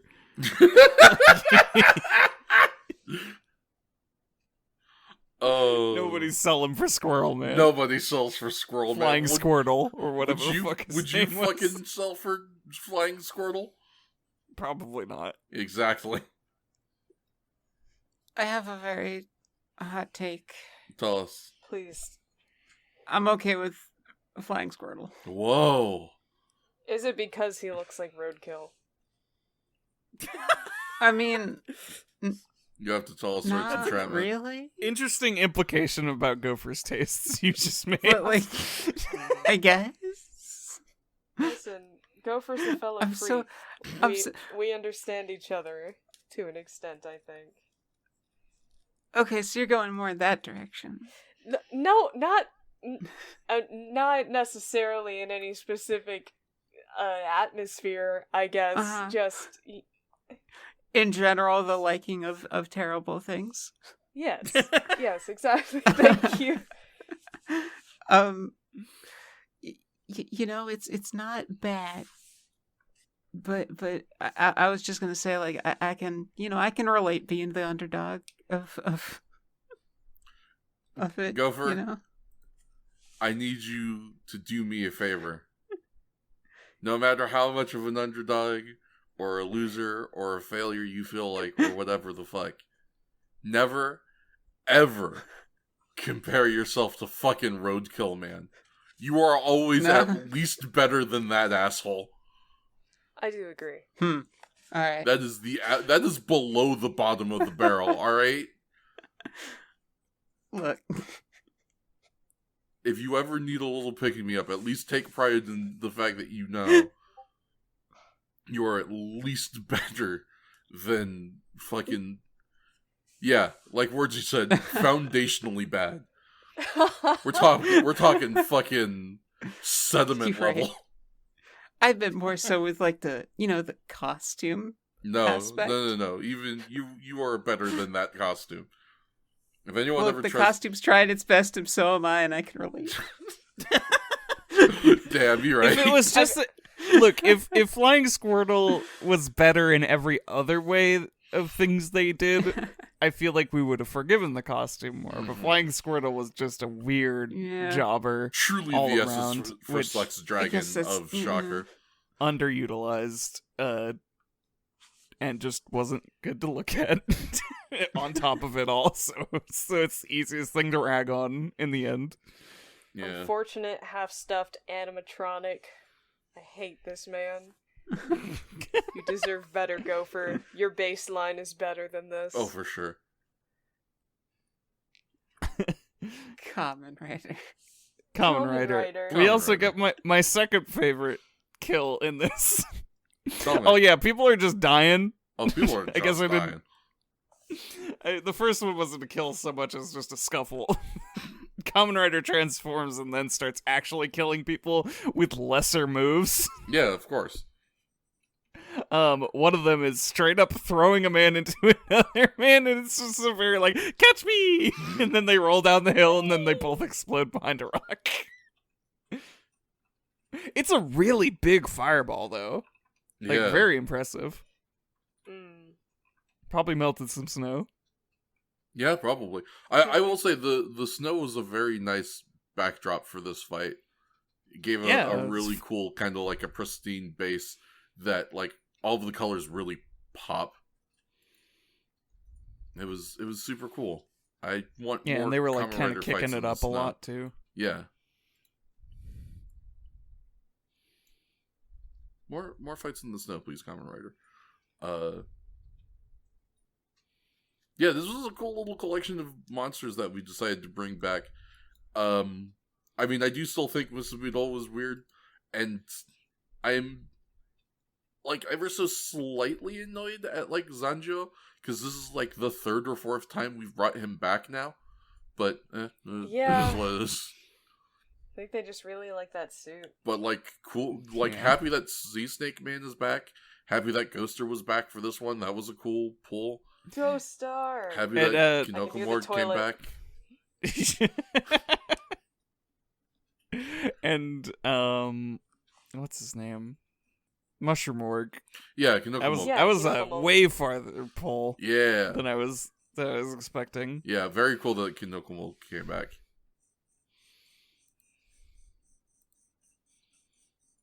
I saw them and I clapped. Yeah, I clapped when I saw them in the movie.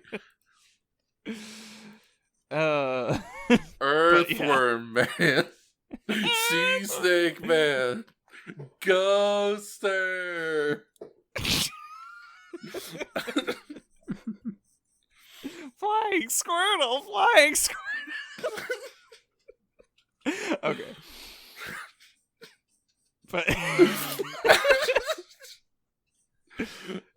I want to so bad, but I'm not gonna say it. You can't do it. You can't do it. It'll hurt people's ears. It'll.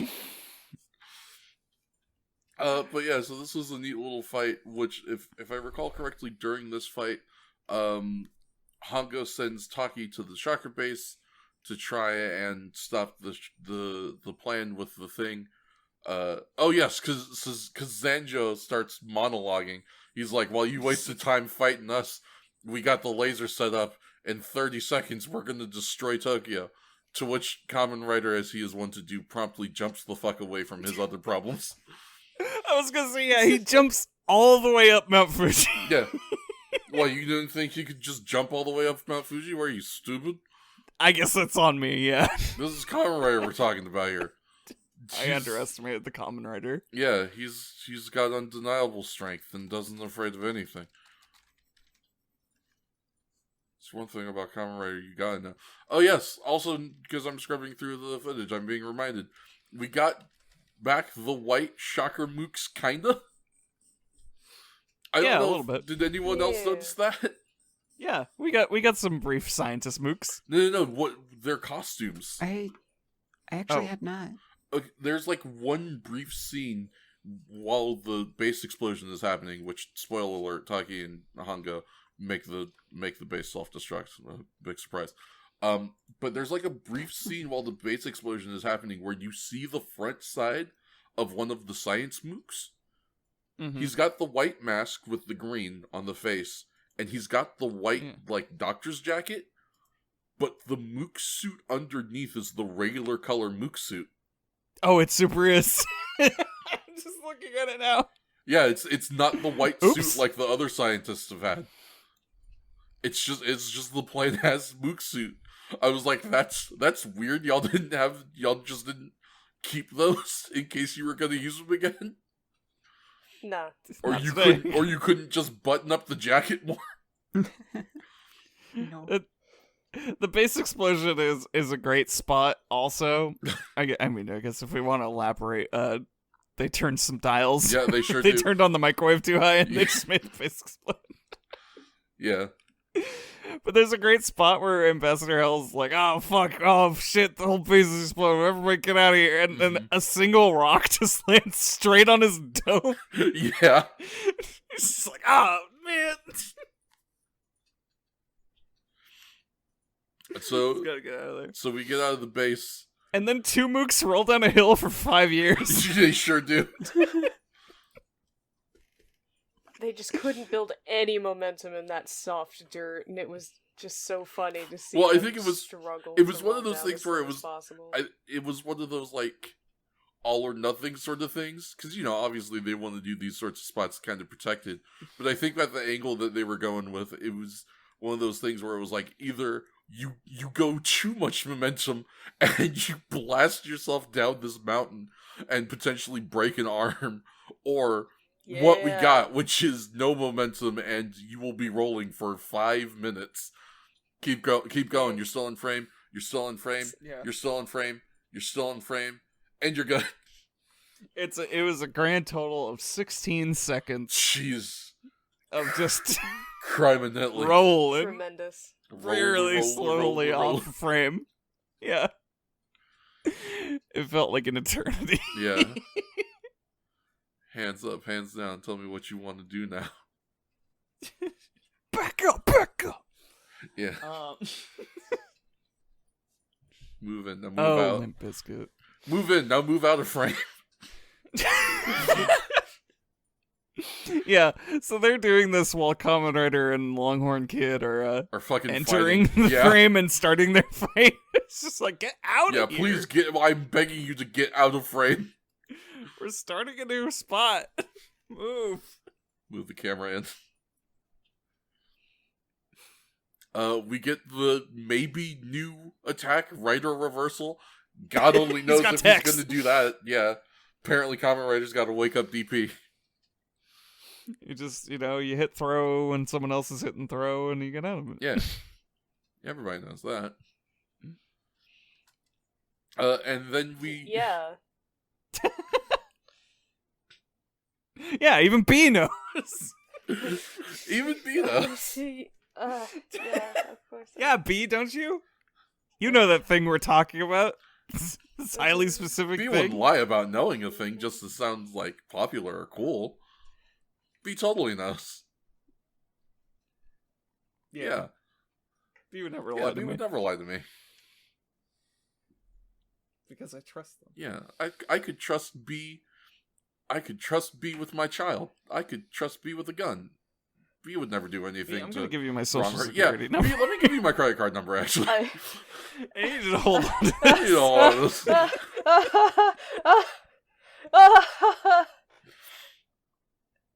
I'm sorry. It's okay. You can hold it. No, I am a phony. Hey, everyone! A pretender. Oh, no way. Hey, everybody. A big fat phony! That's fair. No, it's okay, Pete. We carry you. So it's time to fight Longhorn Kid. Even though I have fooled you all this time. The long con, really. Long con we definitely didn't see coming from a mile away. Absolutely. It was my master's scheme. Your machinations lay undetected for centuries. Finally come to fruition, but at what cost? What terrible cost! About $1.50. Ish. Horrible in this Too rich economy. for my blood, for sure. Anyway, we have to murder Kamakiri Kid. It has to happen. It has to happen. There's no way around but it. he's so strong and he shoot lightning. How are we gonna stop him?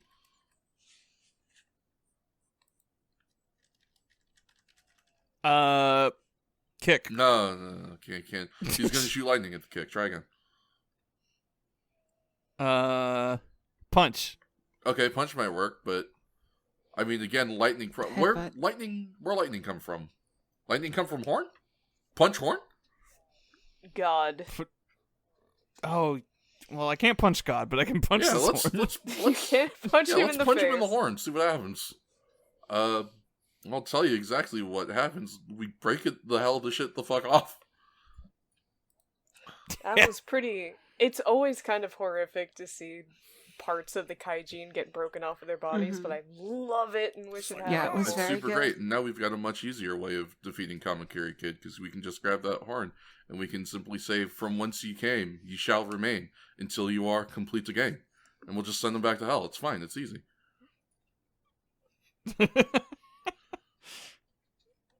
That sounds like too much work. I'm gonna punch him in the face repeatedly Right, until he rolls down the That cliff. seems a lot easier, actually, in hindsight.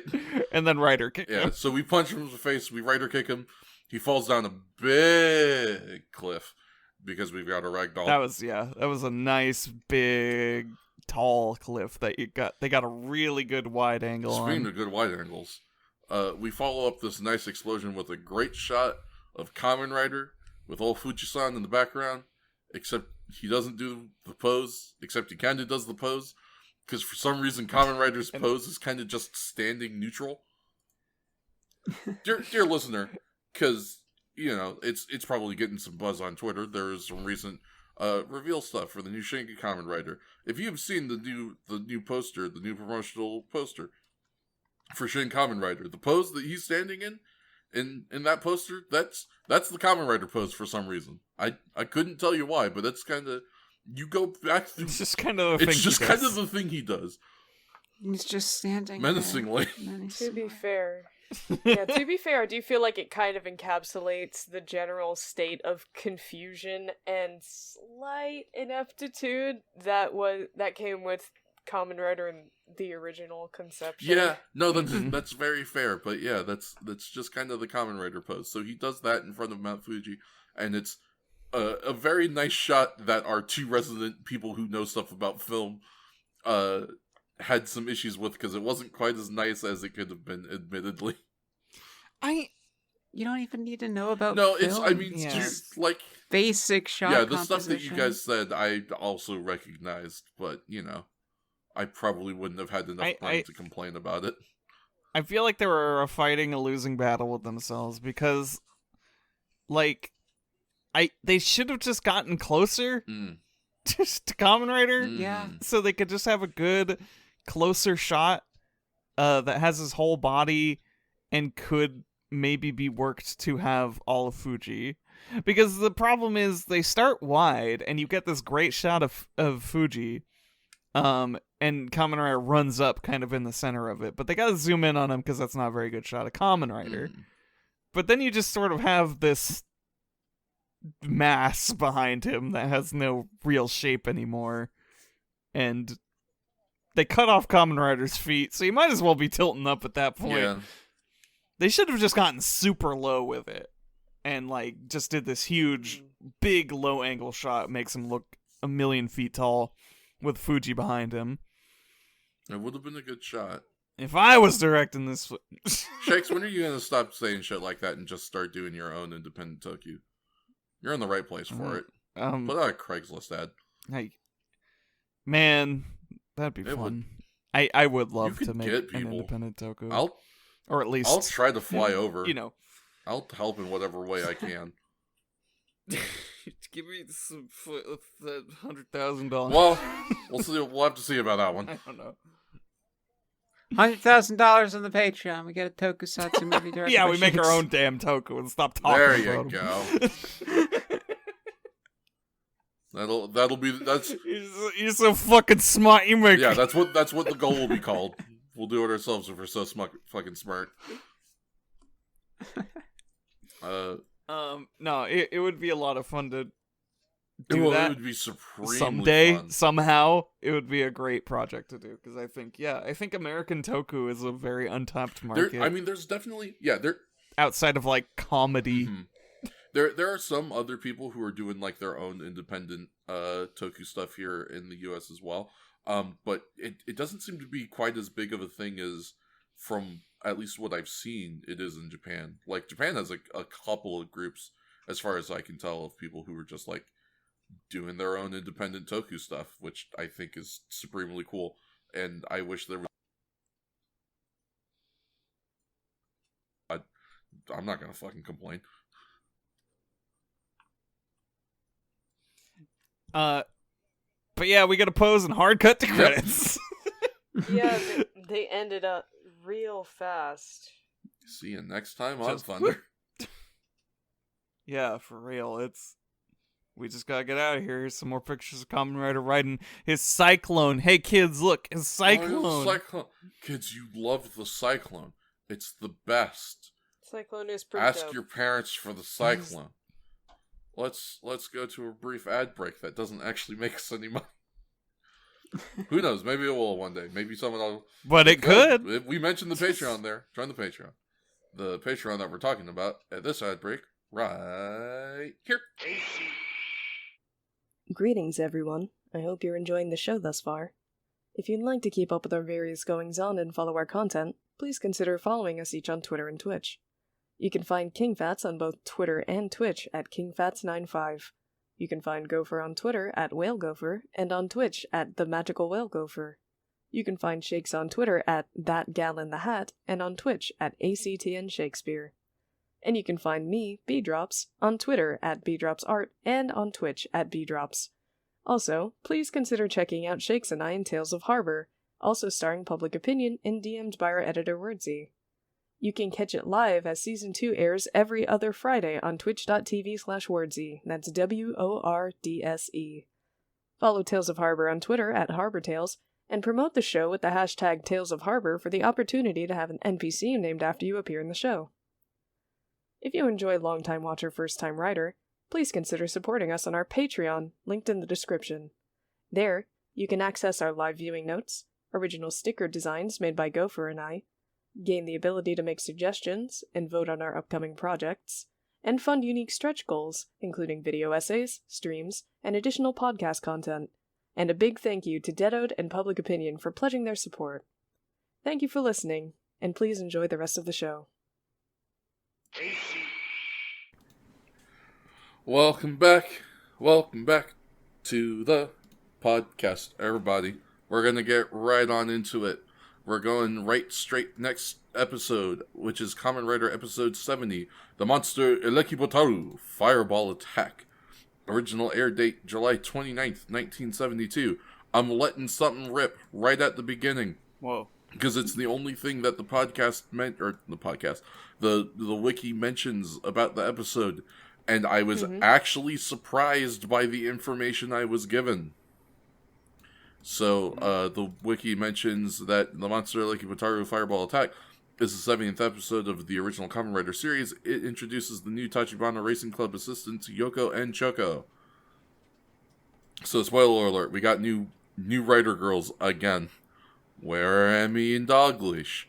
Who fucking cares? Goodbye, dog leash. They've been replaced by Yoshi's Cookie and Chocolate Chip. Yeah. By which I mean we didn't know you at all. God, they just were not even remotely. Yes, her name's Toko, but like, how many times did we hear that? None times. Okay, that's a lie. That's a lie. lie. I'm sorry, once. It was at least once, maybe 3. I think it was, in a literal sense, I think her name was literally said about 4 times. Yeah, maybe 3 or 4. It wasn't a lot. I'm being as accurate as I sincerely can, not for the sake of jokes. Yeah, no, I like legitimately. I'm backing up B on this one. I think it was like 3 or 4 times they actually said her name in the like 13 episodes that she was here. Goodbye, dog leash. That's not going to be a problem with these new girls apparently, as they are going to be in Kamen Rider from episode 70 to 98. We're in it for the long haul, baby. We're Yoko in it for and the Choco. long haul with Yoko and Choco. So, I guess Welcome, say hello. ladies. Yeah, say hello to our new Rider girls, because we're apparently sticking with them, which, literally, I am so surprised about this that the only reason I looked it up is because I was sure they weren't going to last. We are running through these gals like funnel cakes at the state fair. They are really just not lasting, and I am praying that Choco doesn't change her hair color, because that's kind of just how I'm recognizing her at this point. Yeah, no, that's fair. She's the girl with the brown hair. I guess since we're going to be keeping them for a while, we might as well know their actresses' names. Yoko is portrayed by Yoshiko Nakada, and Choco is portrayed by Mimi Hagiwara. So, there you go. Yoko and Choco, Yoshi's Cookie and Chocolate, they will be our Rider girls going forward. Rest in peace, Goro, you will be missed. Goro, so glad you're doing well these days. Yeah. Yeah, what was he doing again? He's a lawyer. Yeah, he was a lawyer. And trilingual. I believe, was he a prosecuting attorney or a defense attorney? I can't remember, but he's one of the two specifically. That's awesome. Right? I would love Real to be Phoenix prosecuted by Goro. Or Edgeworth. He's one of them. He's one of the two very different, equally gay characters. But... Truly 2 sides of the same gay coin. Yeah. Yeah. Are you who's the Miles and who's the Edgeworth of the relationship, really? That is the perfect question. Isn't Miles Edgeworth the one guy? Yeah, also that. I'm sorry, what? Phoenix. Okay, yeah, who's the Phoenix and who's the Edgeworth? What is wrong with me? No, that's fair. It also fits the red-blue dichotomy as well, so that's good. It's true. It's got everything. Speaking of red-blue dichotomies, let's get into this episode, huh? Our next 2 monsters. Yeah. Yeah, red and blue. That's it. That's it. That's it. We got. So you ever? They red and they blue. They red and they blue. You ever go to the supermarket and you're in the produce section, and you're preparing to make your family's traditional ragu recipe, so you need to pick up some Roma tomatoes. Mm-hmm. So you approach them, and as many people do, you go to test whether they are ripe by giving them a gentle squeeze. Anyway, that's this guy, but he's a firefly. Uh-huh. His butt is on his neck. His butt is on his neck. But I don't think he's even supposed to be a firefly is the thing. His imagery works with it, though. That's what they've been... like, he does the whole, like, gimmick, too, with, like, the illusory firefly things in front of you. So I figure that's what they're going for with him. He is a luminescent bug.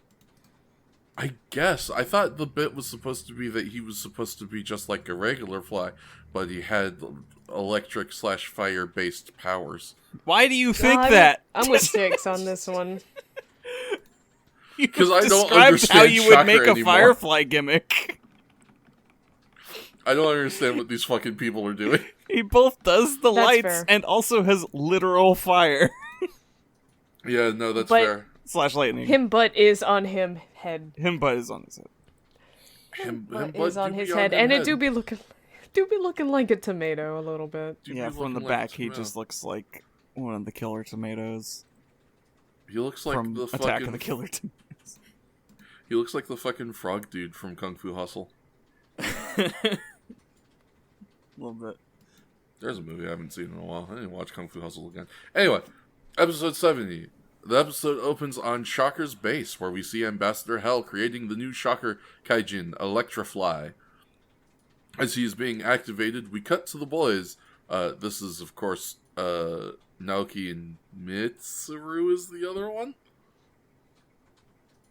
Please, I am literally begging. Please. Looking.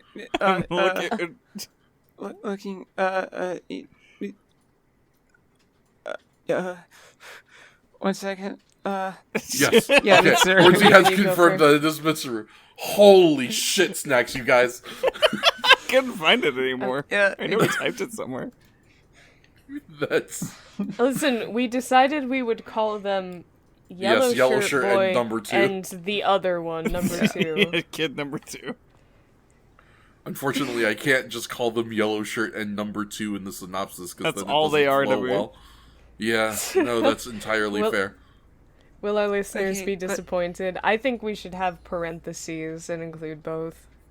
That's... Personally, You know- I think Yellow Shirt is more descriptive. They're probably asking, hey, who's that? If he goes by name. I guess Naoki that's is fair. the one I consistently remember. I always Naoki's the forget one that who's the other always in the kids are yellow shirt. regular. Yeah. Naoki is our new Goro, like, for all intents and purposes, just without, But like, any of the it's charisma. both of them is the thing. No charisma, no screen time either, Yeah, not so let alone much. screen presence.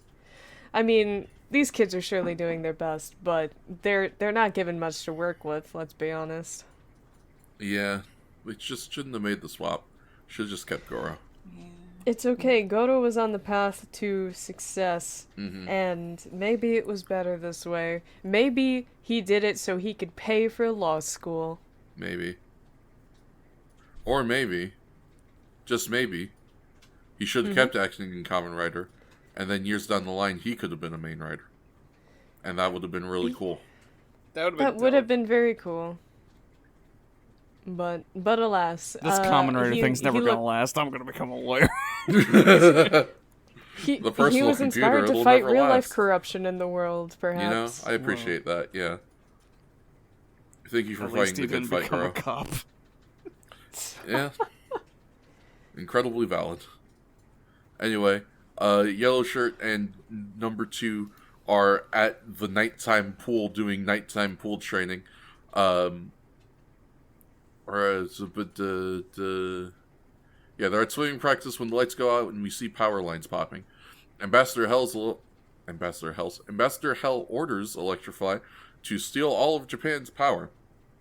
Back at the pool, the power comes back on, and Yellow Shirt and the coaches see strange lights in the air.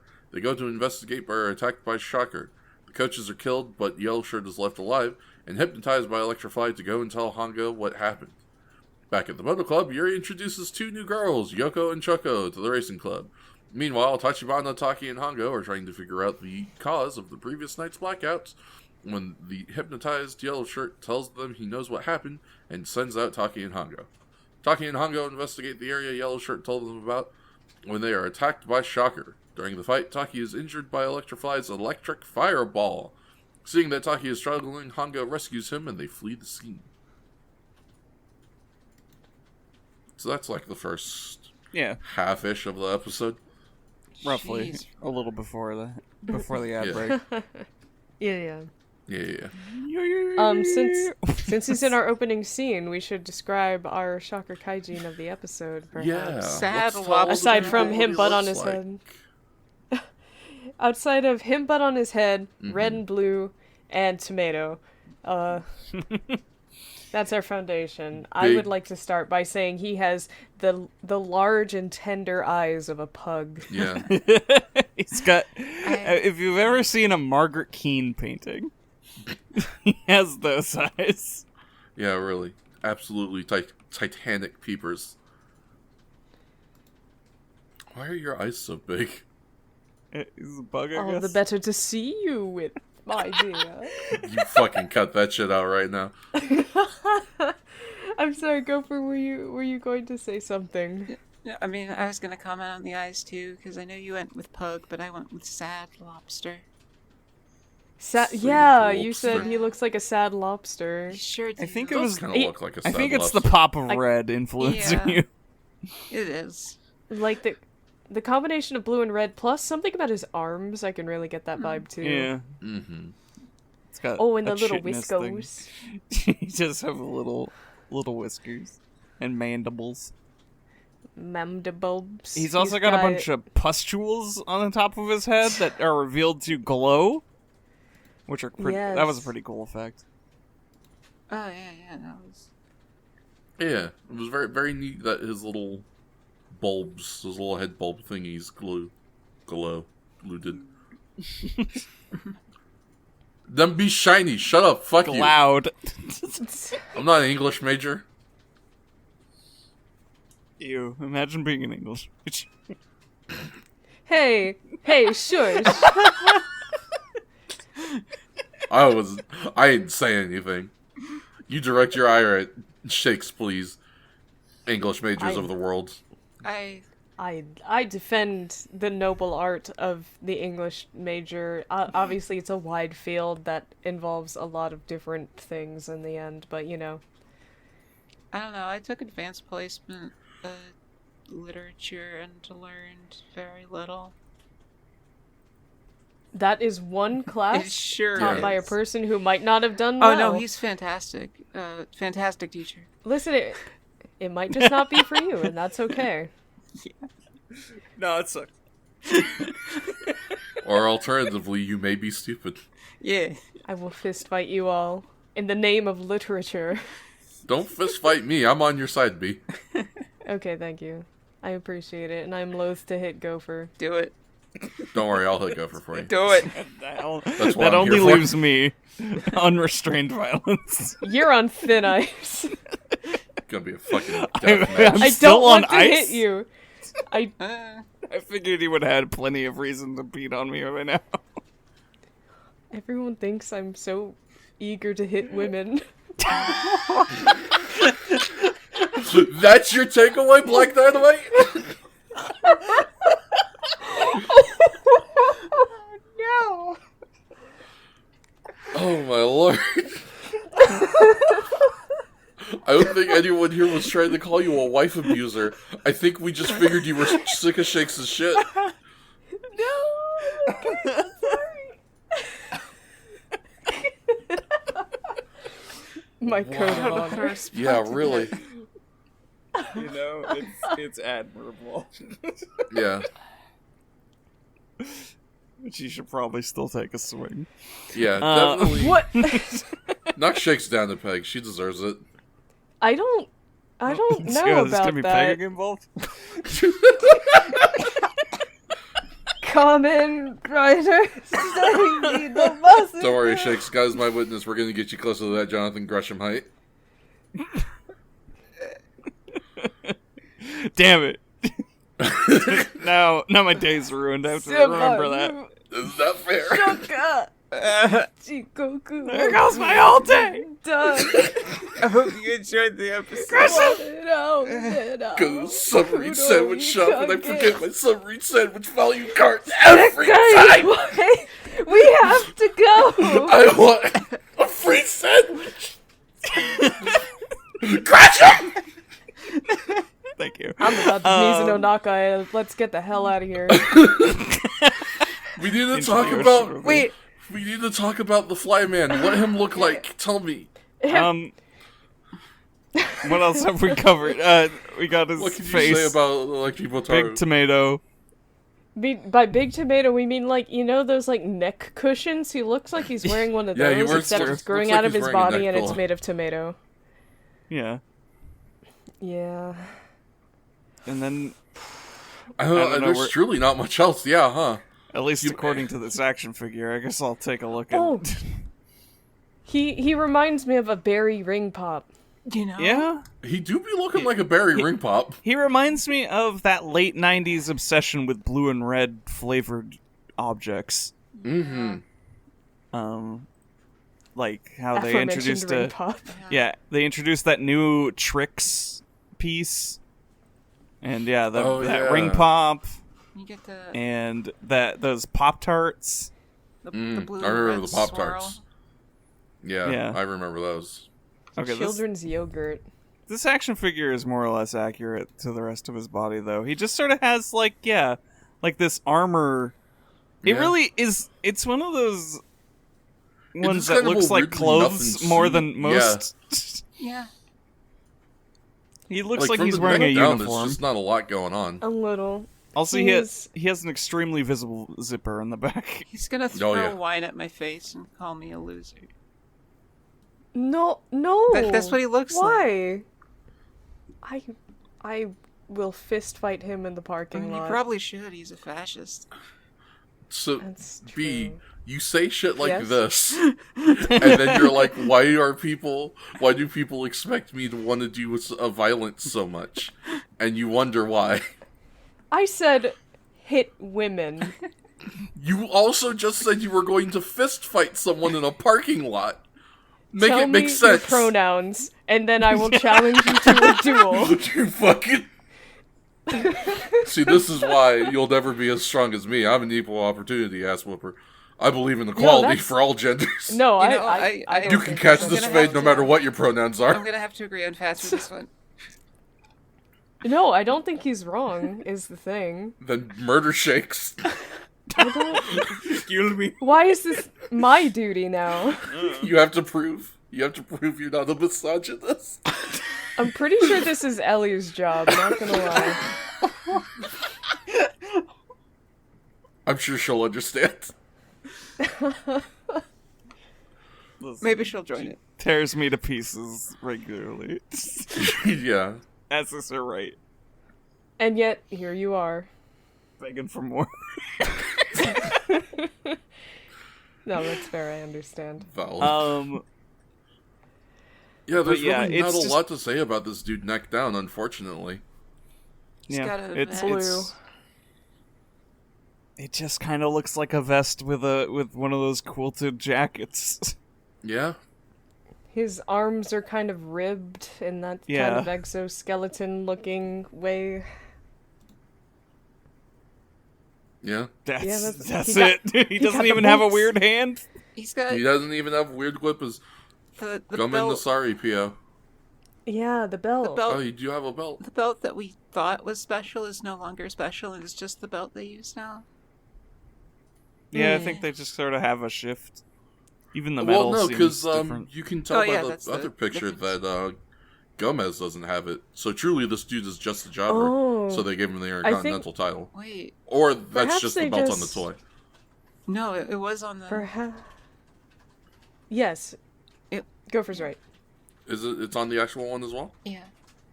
Alright, well, he's just a jobber. I don't know. I wonder if the designers are just like, we just have these belts now. Let's just see what looks better or something. This is also a possibility. Yeah. I would do that. I certainly would too, yeah.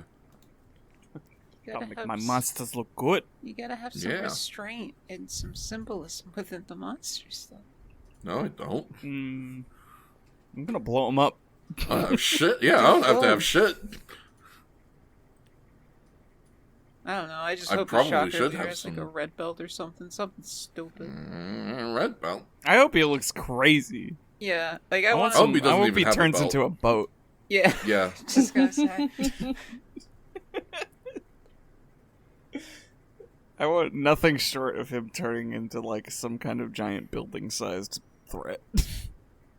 Yeah. You know, I understand the sentiment, and I appreciate it, and I also agree, which is why I hate to be the Baron von Bad News. that this is 1972 and they're not going to do that? Yeah. Excuse me, Godzilla was 40 or 54. Well, that's everything's I guess that's fair, but yeah. Look, they could have done Look, Sentai didn't get fucking giant robots until like 78. Yeah, we didn't know what get to it tell until you. Spider-Man, so we didn't think about it. It's all or nothing unless you're Ultraman, I guess. Yeah, they were really. Ultraman. Well, did Ultraman ever have, like, small dude versus giant monster? Yeah, not like that.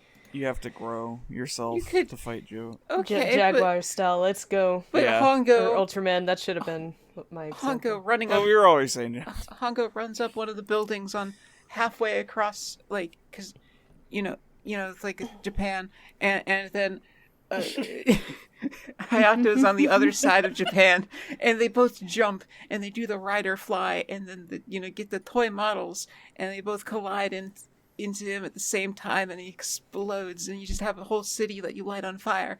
You could just do that. It could. I mean, that would be fun. It's possible. I suppose it could be done, but let's be practical here. Are you saying that a cross-country rider kick is not practical? I'm saying they wouldn't pay for it. I'm gonna so bad. I'm sorry, Gopher. There's nothing to be done 50 years in hindsight, unfortunately. You are asking for things that you could get if you just watched modern Kamen Rider. Like, I don't know what to tell you. Just watch the product. 20 episodes ago. Oh, back in my day. 25. Back in your day, because you were alive in 71. Yeah. Piece of shit. What the fuck even were we talking about? The suit. Yeah. Oh, right. The suit sucks. Yeah, how the suit is fucking No, actually, big. I think this guy is all right. Yeah. No, yeah, the suit doesn't suck. It's just kind of uninteresting. The torso is uninteresting. They put all the work in the head. Yeah, for sure. It's not bad. It's just not amazing. This is like the first guy with a hypnosis gimmick that makes sense. Mm-hmm. Like ever. He is a lightning bug and he does crazy little trickles of light. Well, no, you know what? No, sorry. I already defended Squidevil. Yeah, you just defended Squid Mane. Squidevil didn't really have like a mind control, but it was still or did they? No, I don't he remember mind controlled anything anymore. Oh yeah, he super did. Yeah, in the right. fucking the Edge His episode. Dracula mind control. Anyways, yeah, I have defended that, but this one is in practice in the actual monster suit, and it has its own visual like effect associated this suit was really with it. Cool. Yeah, it's awesome. They did some really fun things like in the dark with a bunch of lights, and then like this like simulated firefly effect that would like circle everybody around, and if you've seen the end of the Cowboy Bebop movie, it's like, yeah, that's pretty cool. Yeah. Are you sure you're in the real world? But yeah. I haven't watched the Cowboy Bebop movie in a long time. It's pretty fucking good. It's really the good. thing. Yeah, supremely. I gotta get B caught up on that. I'm sorry, B. Make references. Have you never seen the Cowboy Bebop movie? No. Oh, we're working through Cowboy Bebop. I haven't even. Okay. Yes, I haven't finished my initial viewing of the base series. How far are you? So, like halfway, I think. Yeah, it's just finding the wish time. you luck. Yeah. Thank you. I was thinking about maybe seeing if I could join in, because Gopher and I watched some of Cowboy Bebop with Wordsy when we were watching the Netflix version for comparison reasons. Yes, he was very interested in sharing that. Yeah, the Netflix version. We've said our words about the Netflix version. We're talking about Kamen Rider. That's rough. Anyway, yeah. Yeah, but, no, I think this guy's powers are cool. And then he also throws great balls of fire, goodness gracious. Yeah. Absolutely blows the shit out of these teachers.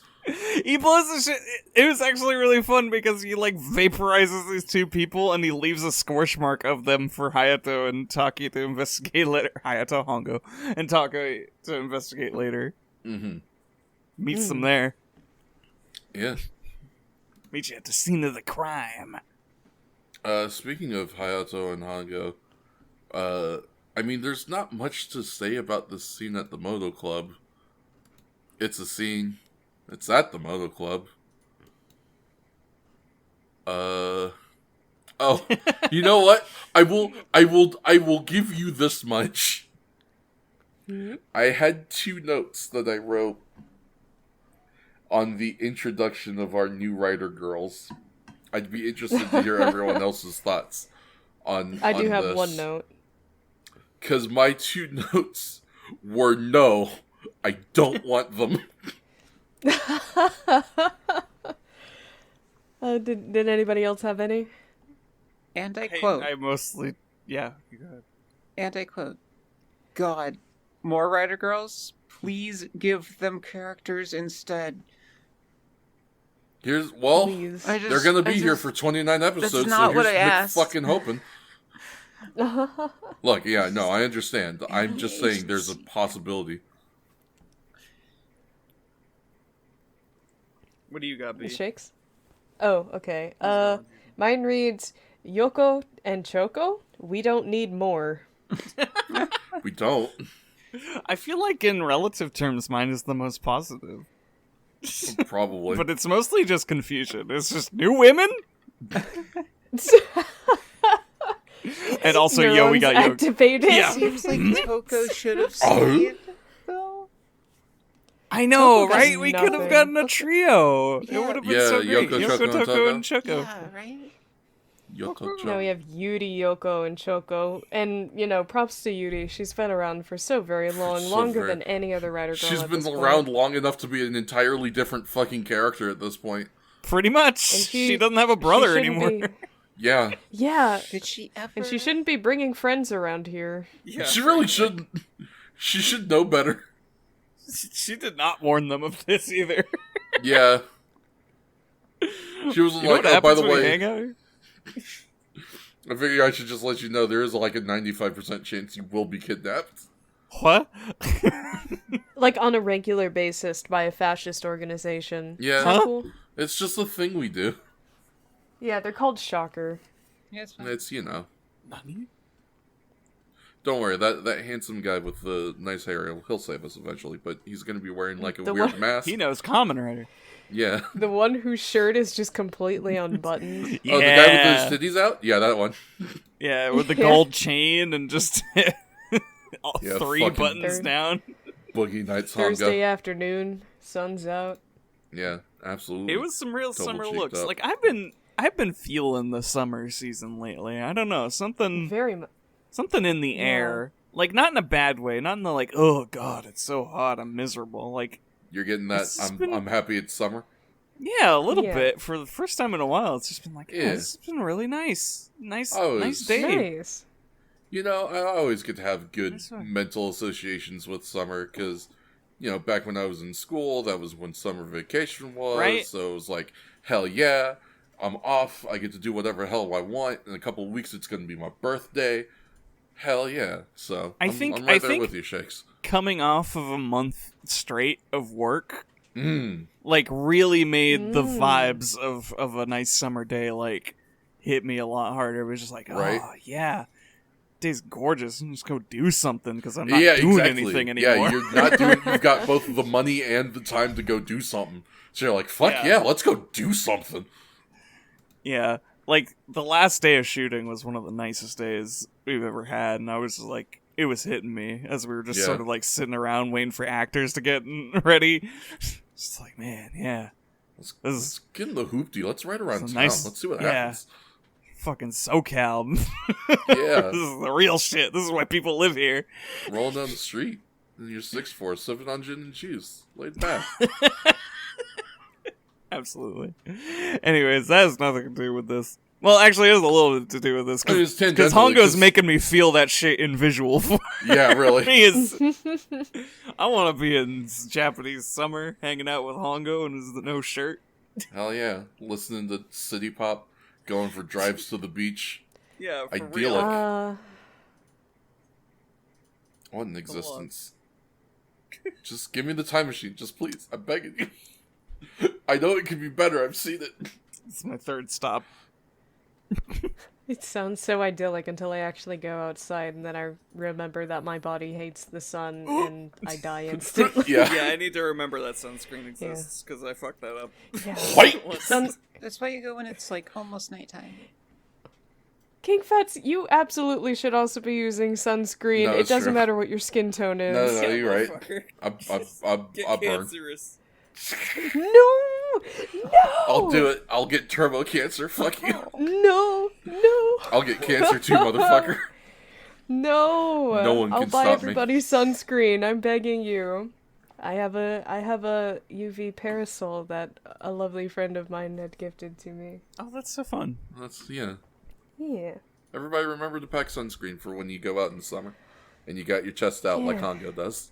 Yeah, he needs to rub it all over his chest, so make sure you help him. Yeah. Slathered and lathered. That's why he shaves, so it doesn't get all tangled. That man waxes. Absolutely. This man does not wax. He absolutely does. Young bachelor in the 70s, wouldn't you? Hang with your best bud. Yeah, exactly. Anyways, they get attacked by a monster. Anyway. Yeah. I'm sorry. What's wearing this? Just guys this being is my dudes. fault and I need to bring it back.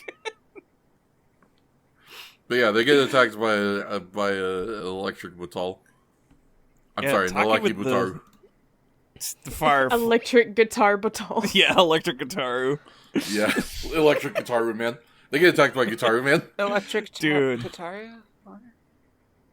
Yeah. Electric guitar, yeah. She'll strike you down. Electric Shikamaru. These fools would not have survived. Anybody else got any other fucking jokes they want to? That wasn't even a joke. That was just a mumbling sentence of nonsense. Yeah, well, I said what I said. Go ahead, chicks. Yeah. No, I was just singing Schoolhouse No, Rock. I know. It's just you've also been trying to transition into this fight scene for like the last minute and a half. So go for it. Yeah, absolutely. There really wasn't actually a whole lot to say about this scene outside of Taki with the cell. Very He good. gets beamed in the knee and just like selling it the whole fight while also still dropping people one-handed. He's a fucking FBI What a agent. champ. Like, what a guy. The kill count went up while Taki was injured, and that's nuts. Yeah, that's how you know. That's how you know you got yourself some fucking warriors. Yeah, for real. It's a great subversion of the usual break in the first fight of the episode, as Kamen Rider actually retreats to tend to Taki. Yeah, he's gotta make sure his buddy's all right. And it feels like Flyman was as confused as anybody else. Like, wait, you're running? Why are you running? Why are you running? I'm not done with you. Get your ass back here. That's pretty funny. But Taki is injured, so we can't leave him here. And he's all pouty because he wanted to fight. Yeah. But he's also super burned. You were, boy. They did a good job with that makeup. You old boy, you look like you pointed it up. Speaking of, let's do the back half of this synopsis, shall we? Mm-hmm. Back at the let's Motor go. Club. Yes, it's fine. I was gonna just do it. I was just. I'm sorry. I didn't know if it was rhetorical. No, it's fine. Answers are appreciated, but not required. Anyway. Okay. Back at the Motor Club, the gang is wondering what is wrong with Yellow Shirt when Electrify contacts him and commands him to attack. Tachibana intervenes when the group is attacked by Shocker and kidnapped. Tachibana arrives at Hongo's home. I was just assuming it was Hongo's house. Don't yell at me if it's not. It might be Taki's. Who knows? Who knows? Who knows? They didn't tell us. Anyway, Tachibana arrives at Hongo's home to tell him what happened. As they go to face Shocker, Hongo gets an idea for how to beat Electrify and asks Tachibana to get a rope and a stake. Stake, not the not like a meat steak. Although that would have been wild, huh? They tied a stake to the end of the rope, Yeah. and he chased it, and then they caught him in the pizza box trap. Absolute fucking Scooby-Doo nonsense. Yeah. Anyway, Taki and Hongo go to the Shocker base where they see the Motor Club gang. Oh, that's because it wasn't a they. I was like, they don't see that. Where we see the Motor Club gang getting hypnotized. Hongo and Taki break in, but are attacked by Shocker. Electrify makes the Moto Club gang attack Hongo and Taki, but they are able to subdue them. The fight against Shocker continues, and Hongo is able to beat Electrify by using the rope and stake to ground him, thus draining his electricity charge and defeating him with a Rider throw. The scene where the Moto Club gets ambushed it feels like they had a plan and it wasn't working, and they were just like, "Oh, we gotta get somebody in there. This isn't working." A lot of it. Because Yellow Shirt is just like throwing Tiger Claw at them. He's going Tiger style, menacing them. And they're like, "Oh man, oh no!" But he's not doing anything. It's like he choked on his spot, and like a bunch of mooks just run in and go like, "All right, fuck this." I doubt that's probably actually the case because they probably just didn't want to give the kid fight choreography, but they really needed to think about how they were going to block out the scene if that was the case, because as is it just makes no sense. It's so weird. Like, Tachibana walks into the scene, and he's just like, "Hey, what's going on? Oh, he's throwing tigers at us. Oh, he even grabs fucking Naoki by the arm first, and he's like, "What's going on?" And they're like, Naoki's being weird, and he turns around and looks at him, and then he's like, oh no. And it's like, you just had wrist control, dude. Fucking Rainmaker this kid. And just shit. Take him the fuck out. He just gets low and yanks the kid to a fucking clothesline. Yeah. Just take him the fuck out. Give him the fucking double A. Put that spine on the pine. Like, you could have just ended this kid's whole career. There would have been cheeseburgers just showering from the sky. Yeah, really? He would have done the fucking Rainmaker pose, and it would have just been McDoubles instead of fucking dollar bills. Damn, there's a mod I want to see for Tekken. Yeah, right.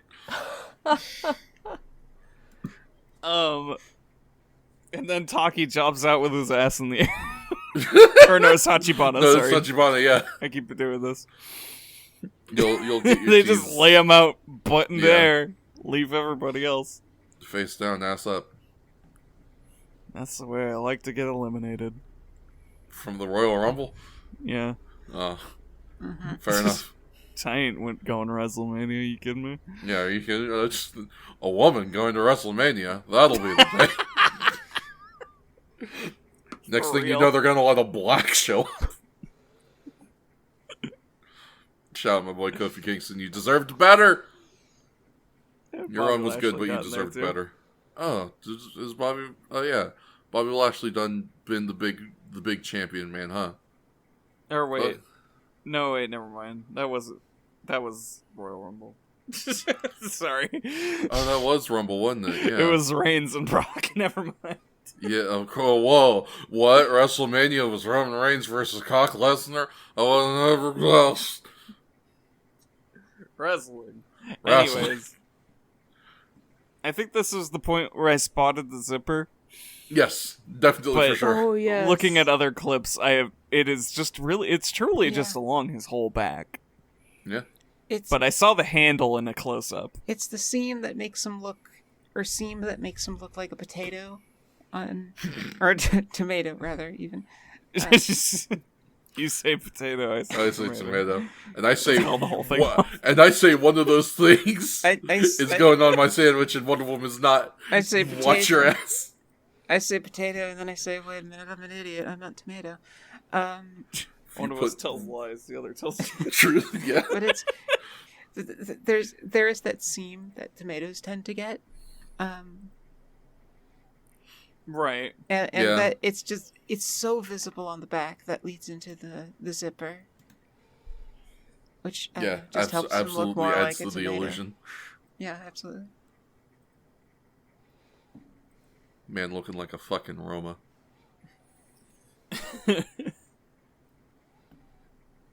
I mean, there's not... I'm trying to think of if there's anything else to say about this part of the episode. but it's really kind of just fight scene, right? Hongo's Brain Blast is the main Yeah. thing I also... He has this whole moment where I thought they were like gonna do a thing where he was poisoned or mind controlled or something, but no. He was just going to his mind palace. Yeah, fucking Takeshi Hongo brain genius moments. Yeah, for real. That's 600 IQ, I suppose. It's working. Yeah. I hope we get that every episode now. I hope so. Honestly, a little bit, yeah. Like, this we have new characters introduced in this. It just feels like I hope they're, like, introducing a bunch of stuff that will carry on for 25 more episodes and be a lot of fun. Yeah. Because they're trying some new stuff. Mm-hmm. Mm-hmm. I do like the new stuff they're trying, just because it spices it up a little bit, gives us at least something to talk about instead of just, yeah, man, it was another Rider kick. It was the 70th Rider kick. Yeah, we're not even at 70 straight Rider kicks anymore because we're doing other shit now. That's true. Like, it's enough to blend together. Yeah, no, for sure. The lead up to this fight, I forget how they find the base. Is it before or after they find the base that they find the official club badge? Yes. Just that sick ass pin. Yeah, that fucking pin. That ruled. Another great little piece of Kamen Rider merch that is probably lost to time. Oh, you know what? You want to know where I bet has them? And might even have replicas for sale? Did y'all know they opened the Kamen Rider Museum? What? Oh, man. No. I know I posted a few pictures of it back when it first opened in the Kamen Rider channel in the Hive, but yeah, they've got like a Kamen Rider, and I believe there is also a Sentai museum that they have in Japan, and there's just like displays of like costumes and like the bikes and like replicas of stuff and like production pictures and all sorts of shit like that. And I bet you that place has those pins. It opens earlier this year, I believe, is when it opened up. I'm trying to see if I can go hunt down some of those pictures, but yeah, it's one of those places where when I saw that it existed, I was like, I need to go there someday. That's look at that pin. It is. God, it is just truly one of the coolest looking just enamel pins. Yeah, and that Kamen Rider Museum almost assuredly has those pins as like, because it's a piece of like Kamen Rider memorabilia from the original show. Like I feel like stuff like that is just it feels like a coin flip whether it was preserved. I guess that's fair. Yeah. Like, maybe no guarantee that they would have them for sale, but I think they would at least have one preserved to just put on display. Like, there's a case that has, like, that and the medallion from the other episode. That'd be very interesting, if so. That's like a hell of a field trip that I would love to take. I really want to go to the Kamen Rider Museum someday if I can. 10,000 on the Patreon. Yeah, basically. Yeah. Can you guys that tell, might not like, even be enough, people? honestly. Oh shit, I posted this and I barely even remembered it.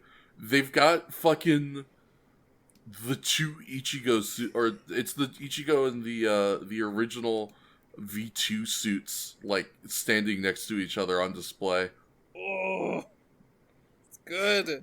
Yeah, and they've got like a bunch of set pieces of like Kamen Riders standing next to their bikes. Yeah, all sorts of very, very supremely cool shit. There's a coffee shop there too. Ah! You can get Kamen Rider coffee. I was gonna say, you telling me they got a Snack Amigo in this place? Yeah, hell yeah. I think I am, actually. Snack Amigo. Oh. Shiro. Yeah, where's Shiro? Is he still working? Does he have a job there now? I hope Is that what he's doing now that he's not on the show anymore? He's like 80 years old. Yeah. Oh, that'd be so delightful. Just have an 80-year-old fucking actor for Kamen Rider. God, that'd be so cool, yeah. Cafe. I need to procure more money so I can get useless garbage. Yeah, you and me both, brother. Absolutely. I love consumerism. Yeah, same. Anyways, they're tracking down to some kind of base or whatever. Mm-hmm. And yeah, it's pretty much as described. I don't remember anything particularly interesting outside of it just being, oh, this is entertaining. There's a great spot where they get swords, and which is always fun, but more work for B. Though the swords are okay, honestly. Like the swords are probably the easiest kind of kill to count. Yeah, you just kind of generally, unless yeah, if they do the choreography well. There's times where I have to count things that don't make sense because they make the slashing sound effect. He screams and he falls to the floor, but it absolutely did not connect. Stuff like that. Grain of salt. I give them the benefit and call that a kill. They did their best. I think they meant it. Just anyways. Yeah, they had the spirit. They got this. They had a good spot where Hongo grabbed a sword, which is everybody loves Hongo grabbing a sword. It was a good close up bit of choreography where he blocks and disarms a guy and then just goes whoosh whoosh like some swashbuckling shit. I enjoyed that. That was a lot tighter but well made than most of the other kind of hit you and now I have your sword and wow. That one felt kind of real, or at least it simulated real. But I appreciate that. But also, Taki gets a sword and he immediately just swings into the dude, and it just goes brrr. Yeah, bounces off of him, and he just is whacking him with the sword, and it's not doing anything.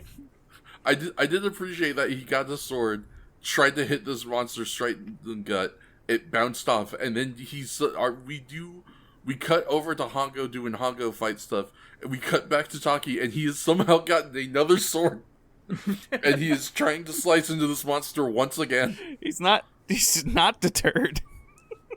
He is not deterred. Taki out here being a trooper. Taki. Yeah. Appreciate him. Long enough for Hongo to be like, oh shit, I should probably transfer him. Yeah. And do the fight real. Let me go Digivolve. Yeah, let me just Digivolve for a second. Fucking metal Kamen Rider. Kamen Rider Mon. Yeah.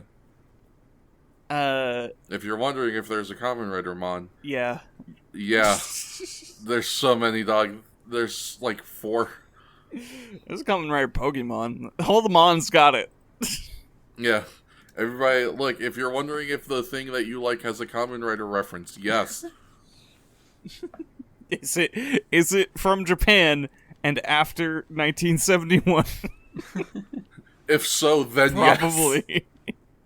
Yes. Unless it's nope, never mind.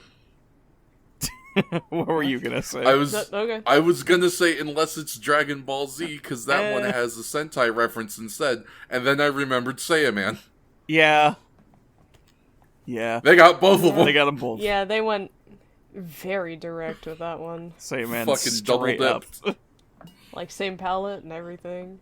Yeah. You're valid, Gohan. Listen, I'll defend that Yeah, arc. I love the Great Saiyaman and Teen Gohan, or whatever, adult. Upper teens. I feel like they call Kid Gohan, not as much of a Kid Gohan, Teen Gohan. It's he's not. Yeah, they do for some weird reason. Well, I think he probably is, at least 13, but yeah, it is weird that they distinguish that specific version of Gohan as Teen Gohan and not when he's, in high school. Yeah. I feel like he's not third. No, whatever. Fucking, I don't care. This is not a Dragon Ball Z podcast. Not yet. Listen, watch All Systems Goku. It's a great podcast. Anyways, does anyone else have anything to say about this particular fight? Was this the fight where we got someone else beyond the Hongo and Taki fighting? Oh yeah, Tachibana does a little bit of fight stuff when he shows up. Yeah. A little, yeah. He only did a little bit, but I'm like, hell yeah, Tachibana. It was nice to see him. I like it every time I see Tachibana fight. I like when Tachibana gets in the thick of it. Yeah, it makes me happy when he just is this angry, hateful man who wishes nothing but doom. Yeah, that's Tachibana, all right. Is it? No. No, it's not. Okay. No, not really. But it still makes me happy when he shows violence towards Shocking. He is a man full of violence. Oh boy. It's true. I found the Kamen Rider wiki has a full-on list of references to Kamen Rider in popular culture. Oh boy, I want to see that. Oh boy. There are drop that link, but I don't know if we can talk about this on the multiple podcast. classifications. Holy shit. And stuff. Included in others includes the like of Made the role-playing game, the Aquabats, professional wrestlers in Japan, and KFC. Yeah. All right. So feel free to peruse that sometime, folks. It's an extensive list. Yes, it is. Tachibana showing up was very funny to me because I kind of assumed he would have like gave them the rope and just they would have gone once they had the rope. But no, they just kind of left and he was like, I gotta look for this rope while they do their business. You know, they're making efficient use of time. I guess so, yeah. I don't know if it's efficient. It's, you know, they got people they need to go rescue. Yeah. They did free the hostages first, so that's fair. Or at least knock them out. No. But also, yeah, this is one of the few that doesn't end with a rider kick. Yeah, this is what we were talking about earlier. A rider throw. It's just a rider throw, not even like a fancy like corkscrew pile driver bullshit. He just sort of chucks them. It's not the. And he staggers for like an entire minute down a hill. It's not even like rolling and falling. He's just kind of staggering down and like tumbling a little bit. And then he blows up. Yep. Yeah. God, that's my last note for the whole episode too, but it reads, God, the drama. Yeah, he sold it for a mile. Oh no, I've grown quite weary.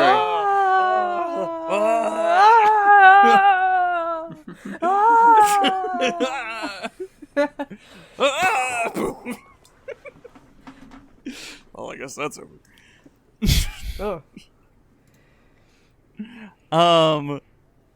And yeah, and then I think the episode ends. Yeah. It's really, truly just another one of those, well, the monster is defeated. Mm-hmm. Good job, everybody. Let's all go home. And then... Yep. And then Hongo's back to his titties out look and just riding away. Off to get his Grand Slam. Yeah, sure is. Off to get his Grand Slam. Off to get his Grand Slam. Yeah. Very much generic episode, Kamen Rider, because they were just making them, is the determination. But I think, like, it really is feeling like we're getting into some sort of shift, at least, of them playing more. Yeah. With the format. I hope they continue to. Me too. I think the next time is just done by a narrator, but I feel like the narrator has changed. He might have. It might be a different narrator. I couldn't tell you. The wiki doesn't have any fucking information about that. Was not paying attention, sincerely. I will be listening for that next time. Something about them struck me just more noticeable, and I don't know why. I didn't notice a change, but maybe I just didn't pick up on it. Like, it just felt stronger. Or something. I don't know. Maybe I'm just crazy. Yeah, maybe it was just, maybe Shakes is cuckoo bananas. It's been pretty established on cuckoo bananas. Damn. Shakes confirmed cuckoo bananas. Cuckoo's live on bananas. Podcast. Wild. You know what else is cuckoo bananas? The fact we're not... It's the monster Abu Gomez. Mount Rocco Great Pursuit. That's the 71st episode of Kamen Rider. It aired August 5th, 1972. Get ready, kids. School's about to start once again. Shot on location. Oh, but it's almost summer. Oh, man. Yeah, Ripperoni. Yeah, I guess I think this is just like... Isn't summer, like, just starting in Japan? I think, actually, I don't... Doesn't their vacation start, like, sure. mid-August? Let's shrug. It feels like a summertime episode because they're going to like a vacation spot. Yeah, this is they're true. They're going to Kobe. It does have that summertime feeling. And they made a point in the next time thing of being like, we shot on location at Kobe. It is a special episode. There's going to be stunts out the ass, so you better not miss it. Hey, kids in Kobe who thought you saw Kamen Rider, you right. were fucking right. Kamen Rider is coming to your town. Get tickets now. Gotta see that Kamen Rider in your town. That also means Shocker will be in your town. I'm sorry. Kamen Rider, TIX.com or 1-900 Kamen Rider 6.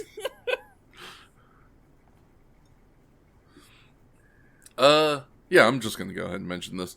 A slight rest in peace, as we say goodbye to our theme song. This is the last episode to feature the theme Kamen Rider no Uta. Whoa. Or, I'm sorry, not our theme song, our end theme. Oh. I mean, still, well, but... I'm less broken up. But still. Yeah, this was the last episode to feature the theme Kamen Rider no Uta, which served as the theme's ending theme since the first episode. It would be replaced by Rider Action as ending theme starting the next episode. We'll look forward to that. Yeah. I believe we do eventually end up changing opening themes, but I don't remember when. Man, after this long. Yeah? Yeah. Anyway, let me tell you about how this episode starts. It's wild. The episode opens in Kobe Harbor, where Taki and Hongo are working for the FBI to help trail a Shocker member coming from Mexico. The FBI agent trailing him comes face to face with that Shocker agent, and finds out he is not just an agent, but the monster, Gadfly Gomez. I want it to be known now, if you get confused, that since I didn't feel like writing out Gadfly Gomez every single time, I just shortened his name to Gomez. I figured that would be the one you chose. I mean, that's his name. What, was I going to go with Gadfly? It's his Christian name, Gomez. Yeah, exactly.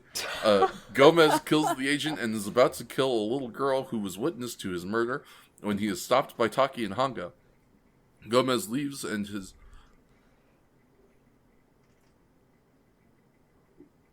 Does that say Gomez leaves and he's back to the Shocker base? It sure does. Sounds about right. I think that was supposed to be heads, and maybe I just fucked up real bad. Gomez leaves and he's back to the Shocker base where he is scolded for his failings. Ambassador Hell orders the murder of the child, and we cut to the Moto Club gang on a trip to Kobe to help Hongo. At the bus stop, they are ambushed by Shocker and kidnapped. Meanwhile, Taki and Hongo are with the girl and her mother in the hospital, where the girl tells Hongo what she heard. Kathy. Oh, go, Kathy. Kathy Origins. Yeah, in theaters now. Had her claim to fame with her copper pans. And her big old dumps. And among other things. Yeah, she was just a young girl on a boat named after her. Living in a lonely world. She took the SS Kathy going everywhere. Just a shocker boy. Born and raised in South Mexico. He took the SS Kathy going anywhere. Street lights.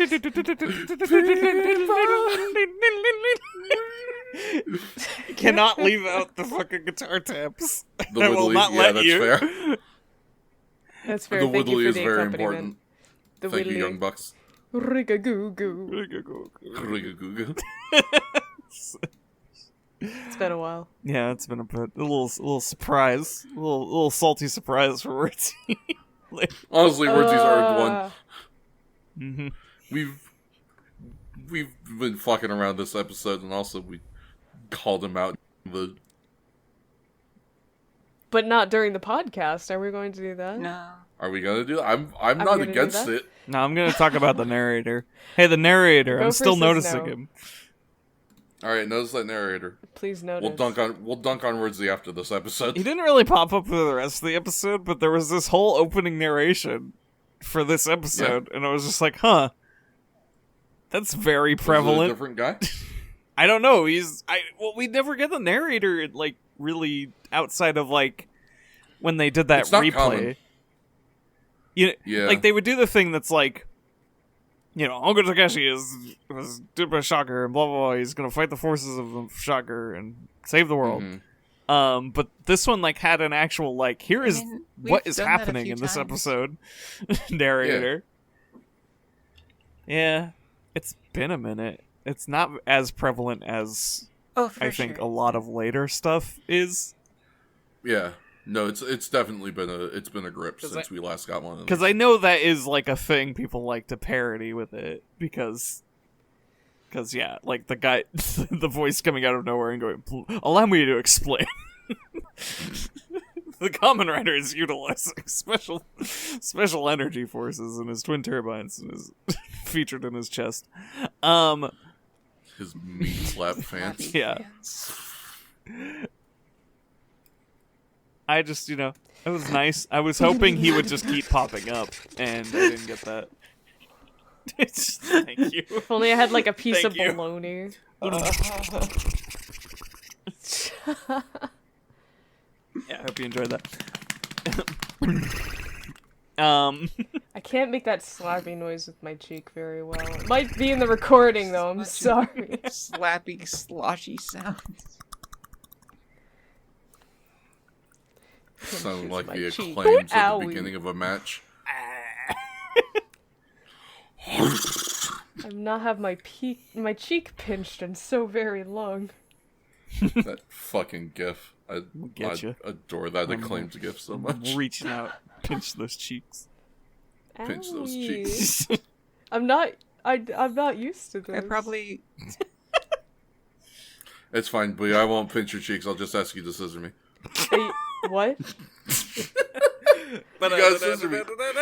I have a few pairs of scissors. If that's what you're asking for, we can move on. Haha. That's dangerous. Yeah, that's bankrupts. What's dangerous about my scissors? You're gonna cut up me fingies. Yeah, you can cut some of that. Yeah. I could, but that doesn't mean I will. Please don't. Wow. Ow, I don't want me fingies cut up. I'm sorry, I'll let go. I feel like I pinched a little too hard, I think. I wouldn't be able to pinch people's cheeks. I have nails. They're too long. Yes. Yeah, you like closet sharpen them, don't you? Gopher pinches your cheeks, stabs and you you. bleed. Yeah, it just takes a piece. Give us some of that flesh, baby. Why does Gopher sound like Kathy? It checks Why not? out. Okay, Gopher. Well, if you've accepted this, okay. Well, I mean, this is a gopher that's manic enough to just tear a piece of your face flesh off. Why not, right?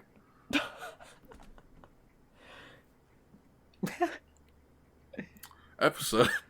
I have to pinch my other cheek to make it even. Episode. Episode. Taki's friends keep dying, and that sucks. It's sad for Taki. Rest in peace, Taki's other friend. You will be missed. Pierre. And what's this new guy? I want to say his name is like George or something. First name George, last name Costanza. Did he get named? He might not have gotten a name. FB Iris is the only one who didn't die on screen, so... Yeah, shout out to FB Iris. Side character in the show has lasted so far. Yeah. Yeah, pretty much. Yeah, I don't remember this dude getting a name. He does have a colorful outfit, though. He has a colorful outfit. Looking kind of like a Muppet in a great way. God, he does kind of look like a Muppet in a great way. I will say, I don't think he's quite as big pimpin' as our boy Gomez. God, a little. Gomez is looking quite sleek. Huge pimpin', yeah. He's got the cane, he's got the cigar, he's got the sunglasses. Walking around with an unlit cigar. Around all those white people. I forgot that the boat's name was also Cathay. And the girl's name was named Kathy. The SS Kathy. God. It's so weird that it all came together like that. Oh man, we also got the return of the Japan Action Club. Yeah. Yeah. Yes. They got jackets. The Japan Action Club jacket. Toko, even. Toko. Yeah, I was just saying, do you mean Toko? There's Toko a lot of genre. Toku in here, actually. Yeah, it's all 98 episodes of Toku, baby. There's so many white old ladies in this boat. Yeah, it's chock block full of Cathys. Retired widows on their cruises.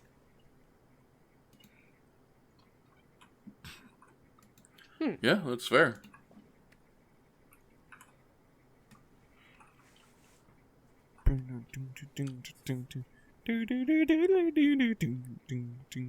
Tell me, internet. It's big pimpin', baby.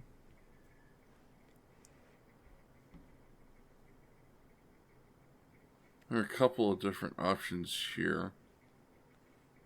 I'm interested in this one that comes from Tokupedia.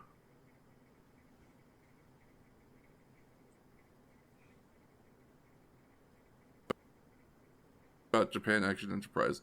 Japan Action Enterprise, simply known as JE, is a Japanese talent/entertainment industry that primarily trains actors and elite stuntmen for theater, film, and television productions. He's just wearing the fucking club jacket for stunt school. That's fantastic, honestly. And t-shirt. The Japan Action Club was founded in 1970 by actor Sonny Chiba, who wanted to bring elite stunting to the Japanese entertainment industry. I would fully believe that. Offices within the capital of 1.5 million yen. Yeah, I think he was just wearing his actual. That's incredible. That's amazing.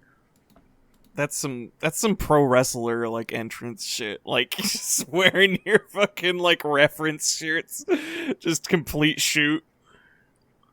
God, that's wow. That's so funny, and I fully believe that Taki would have been trained in a place like that because he is. Oh, for sure. He like hones his stunts like over these 70 episodes. He has just gotten better and better at doing like weird shit.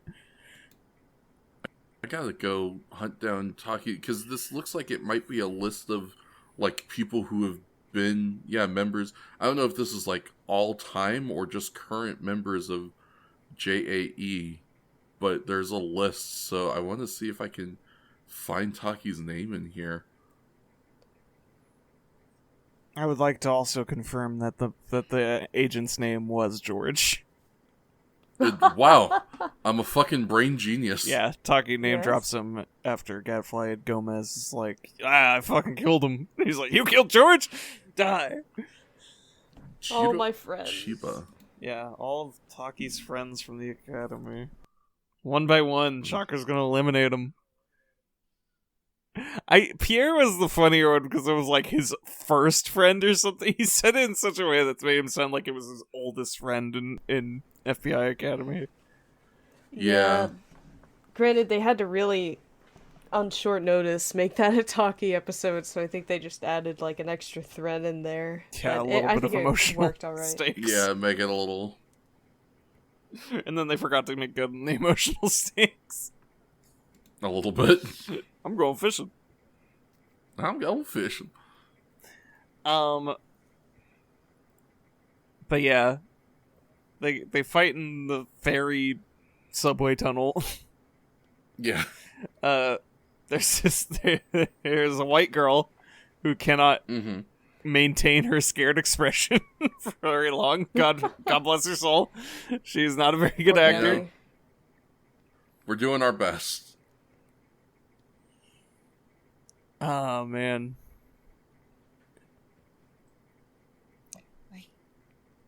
Are we just looking through the JAC? Is that what we're doing here?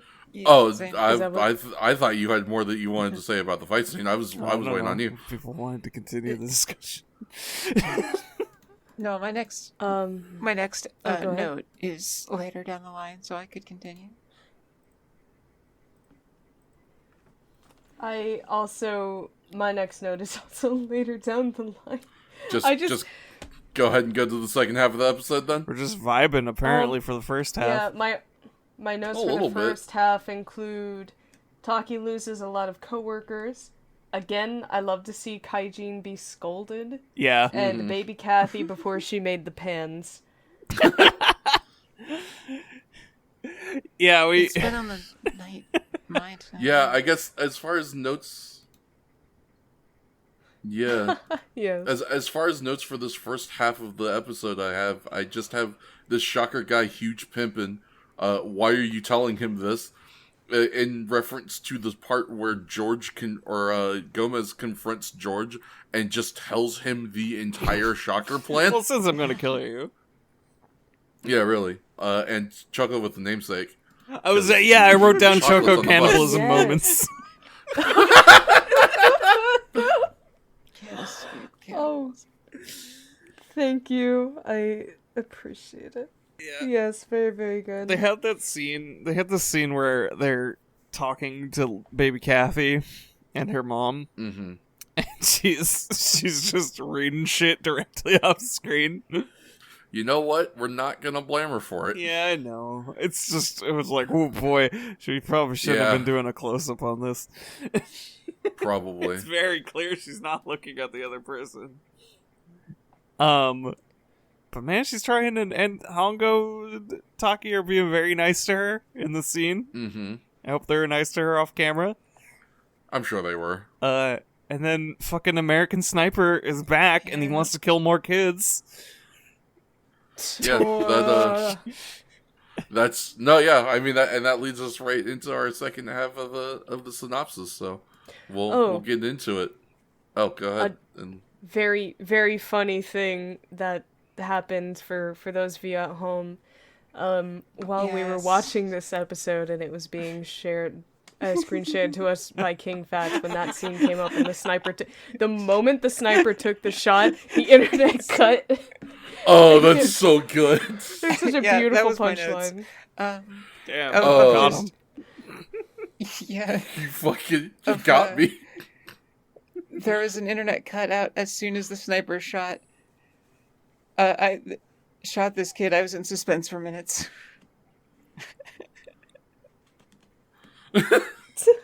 Waiting to see the funeral services for poor little Kathy. Yeah, really. Yeah, immediately cut to the fucking funeral. No, it's fine. It's because he missed Kathy and he hit my fucking router. Got him. Yeah, so going into the back half of the synopsis here. Hongo protects her, being the girl, from an assassination attempt and goes after Shocker. During the fight, Gomez tells Hongo that Shocker has his friends and then is ordered to go after his target, Dr. Kihara. Hey, there's a whole B-plot. Yeah. This episode is a step up, I think, from what we were complaining about. This is actually full of interesting silliness. Speaking of which, Gomez finds Kihara and kidnaps him, but we see the Kihara that was kidnapped is actually Hongo in disguise, with Taki with the real doctor. As Taki is attempting to get away, he is stopped by Shocker and taken with Dr. Kihara. Meanwhile, Hongo and Gomez face off in a rail car, and we see Hongo fall out of the car into the woods in the mountains below.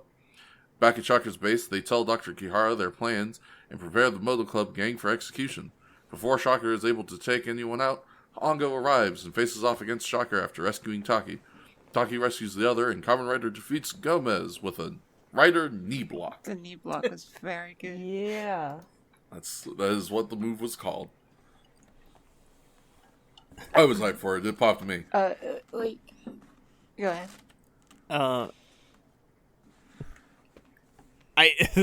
I believe I mentioned it earlier in the previous episode of this. This is the episode that has this initial fight scene end and Kamen Rider just getting blasted and just exploding like any other kaijin does when they die.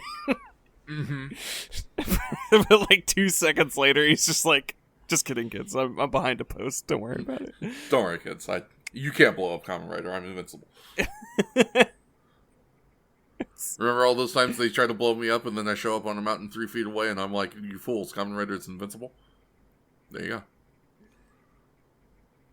That's all you need to remember. I need to look. But yeah, Kamen Rider survives some shit in this episode, because he also falls out of a goddamn rail car. Love the ragdoll. Yeah. The horrible disguises. The ragdoll. My notes are so very limited, and I don't even remember what one of these is for. The fight scene in general was just scary, because I don't know the safety precautions that they had in place. Yeah. I want to believe they're good, but I don't know. And so, it was just like oh no. Oh, if this was another one, that if it was live, I would be terrified to look. Oh, for sure. Some real Jeff Hardy shit. Yeah. Absolutely. Before the stunts, we get to the Hot Springs Hotel. Mm-hmm. This is an incredibly self-indulgent, like almost tangent. But I would like to express this because no, it's fine because I had words about this as well once I saw the picture you posted. Yeah. So go ahead. So this national park is known as Arima. The sign posted, and the subtitles like represented this, which was fun.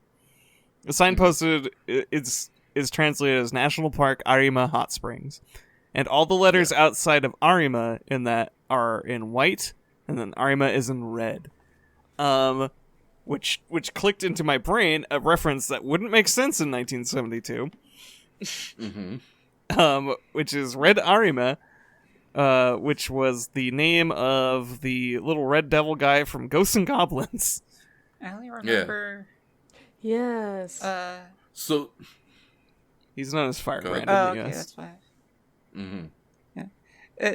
Well.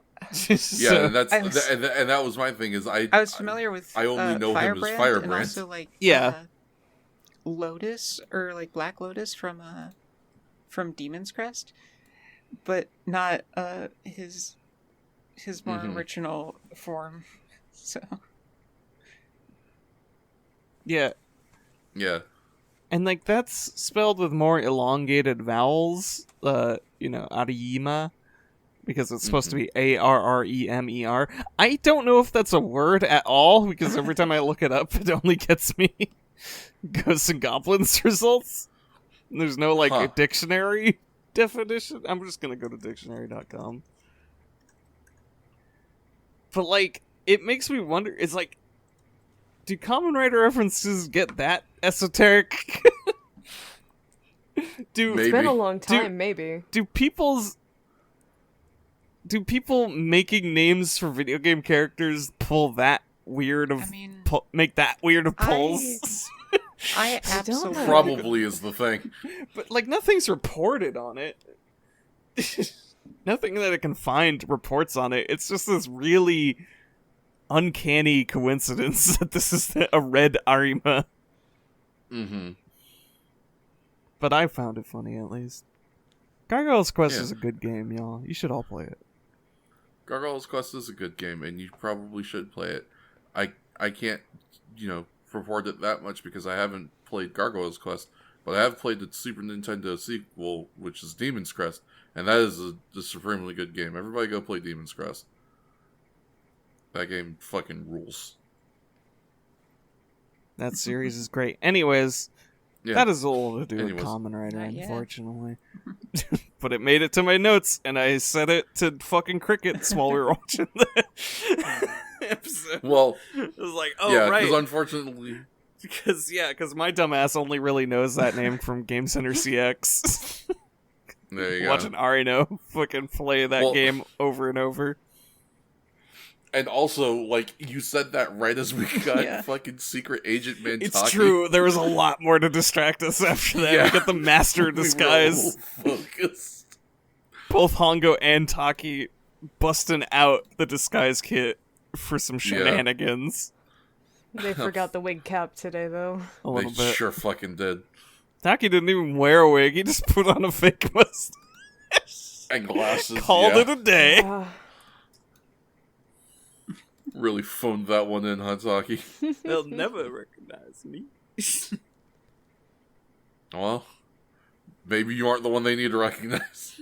Oh, damn it. Oh, well, now you've hurt my feelings.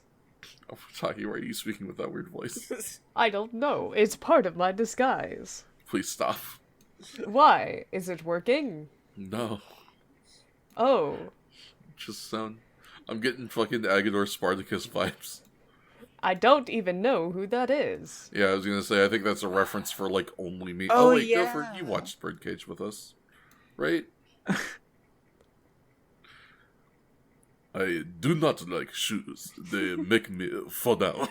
Birdcage is a good film. We need to get you to watch Birdcage. I think you will enjoy that movie quite a bit. In the meantime, though.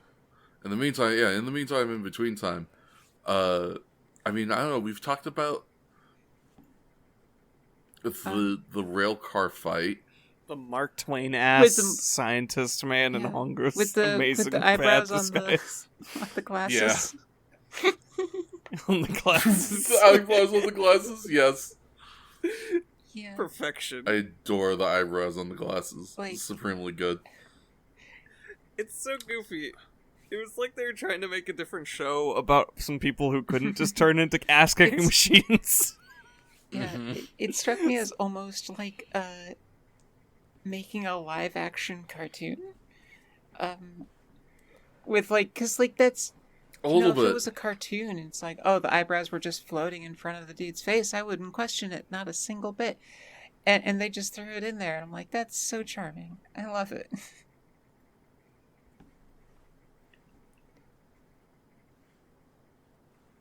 FBI disguise it was a nice little FBI disguise tech from the 70s. Just put the eyebrows on the glasses, it's fine. But yeah, the cable car sequence, as advertised in the in the next time on the previous episode. Yeah, the Jikai. Yeah, the Jikai was very insistent that we tune in to see the cable car sequence. You will not want to leave until the cable car sequence. Yeah.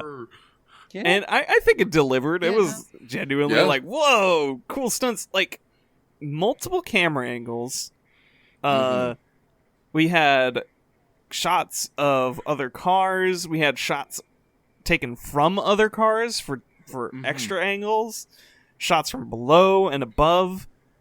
It does make me wonder, what the extent of that production was. Yeah. Especially from the below shots, because I'm pretty sure they were still moving. If not, they were simulating it really well. Mm-hmm. Yeah, it was real good production that they did for those episodes. The thing that makes me worry about it so much is because usually when they do stuff. You can see, like, oh, that's how they did it. They did this off screen, or they, like, slid the sword in between the arm or something like that. But if they had those safety precautions, they were really well done for the show, given that we can usually pick them up.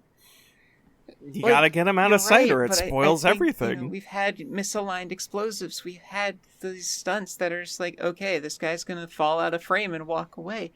And to have none of those issues appear once in that fight scene is impressive on the editors and, like, the DPs and or they just had no safety precautions. So I'm not really sure what to do, right? Yeah, either that or they were just fucking insane. Either way, it's fucking exciting. Yeah. Pulse pounding stuff. I just realized something. We didn't talk about what Gomez looks like. No, not at all. Well, yeah, we should speak of Gomez. Blue and red fly. Yeah. Blue, red fly, man. He's got the silhouette of... Oh, what's that guy? You know the guy. I'm sorry. We don't need to elaborate. Cockroach Man? No, I'm thinking of one of the guys from Space Ghost. Oh, Moltar. No, not Moltar. Brack? Yeah, actually, he does kind of... Brack? I think it is sounds Brack, right. yeah. He got a little bit of a Brack head. Yeah, Brack. He's got like a Brack head if Brack was a fly, and also blue and red. He's got the fly eyes, I'm sorry. Yeah, less of the marker keen and more actual bug eyes this time. Mm-hmm. Yeah, rather than like the... Jesus Christ, he really does have a Brack head. Yeah, he's got a very Brack-like silhouette. But he's got big eyebrows. He's got big eyebrows, big fluffy eyebrows. You just stole them from the disguise kit. He's got, like, really good, like, mandible and mouthpieces too. They had, like, fluff and fur on them, but it didn't look that clean, like a fly would. The belt is just covered in soot and rust, and I don't know, I think it actually works to its effect. It's a little weird that it's this belt, but I think that's, I like it. Got big shoulder pads too. Just like, oh yeah. Yeah, this guy looks ready to play some football. Yeah. He is kind of, the more I look at him, the more he's kind of looking like a Brack and Zorak love child, a little bit. It's a little different from other angles. He For sure, yeah. His bug head is more pronounced from the side, and the, like, back flaps, I guess, are wings? I don't know. It's like wings are just coming out of his head. I don't know. Yeah, he does. Yeah, he does have weird head wings for some reason. But yeah, otherwise, why haven't got head wings? Otherwise, ready for football and extremely red and blue, and he's got a bunch of like nubs on like his forearms. Like he got a little just assorted detritus that they glued to. Multicolored. Looks like a rock climbing wall. Make you difficult to touch. Yeah, I think it's supposed to be the little, like, hair appendages on a fly's legs. I think it works well, but actually. It's scaled up, of course. I appreciate it. Yeah. Yeah, see, it's very... I enjoy suits. Enjoy. Very much. Where are we? We've mostly been talking about the rail car out scene. of a fucking rail car eventually. Yes. Yeah. After we sat there and panicked about what safety precautions were in place, we being mostly Gopher and I'll admit. It's hard to be too concerned. He's still alive. I know. We just know that for a fact. Oh boy. No, I mean, I get you. It's definitely Ukus McSpookus for sure. But, we've got the power of hindsight on our side. And I do care the suit actors. I don't know if they all survived. I guess that's fair.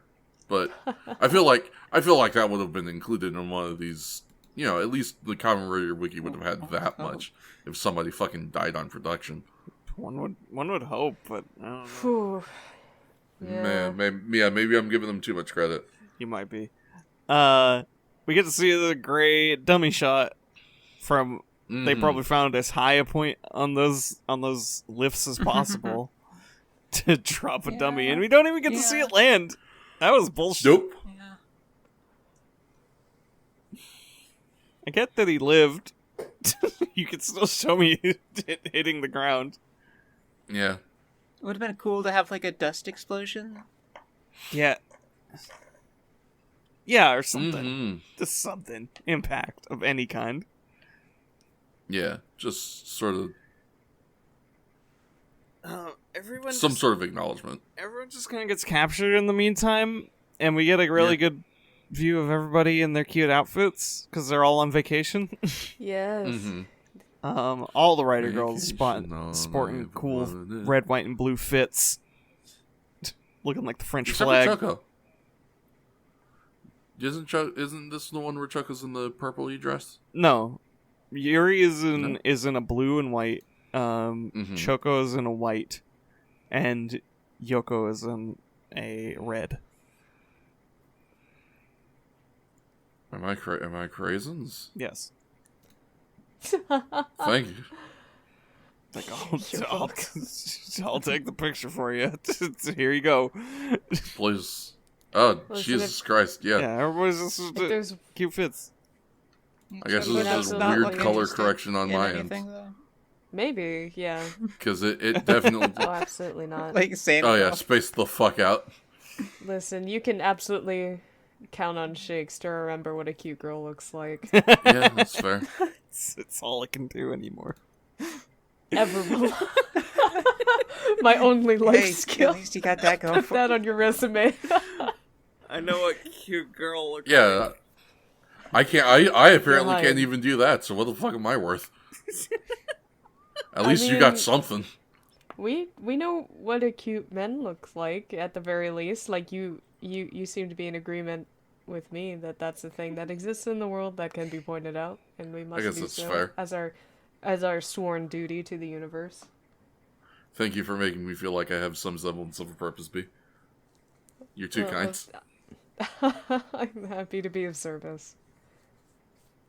Yes, we got everybody tied up. We're gonna do an execution because the doctor doesn't want to work with us. I appreciate that we get, the traditional, good guy begs for the innocent side, line people to be released if he'll work for the bad guys. And fucking Gomez is just like, ignore him, murder these people. Yes, you are going to work with us whether you like it or not, but also we're still doing these murders. You jerk. You fucking dick. And then, I know we make the joke a lot of like, oh my god, that's Kamen Rider's music. But also, really, Kamen Rider's music literally hits. Yeah. Because the episode has to end. Uh-huh. And the show is like, well, time to end the episode. There's no, proper solution here. Hongo just, makes the 9 count, gets back in the ring, and starts whooping ass in the last 4 minutes. God, fuck. He really does. Oh, man, that was a rough fall. Anyways, better transform. My last... My last Let me just show up now. Or essentially my last units are explode and roll credits. I mean, a little better than expected, but still mostly, yeah. Yeah, well, that's fair.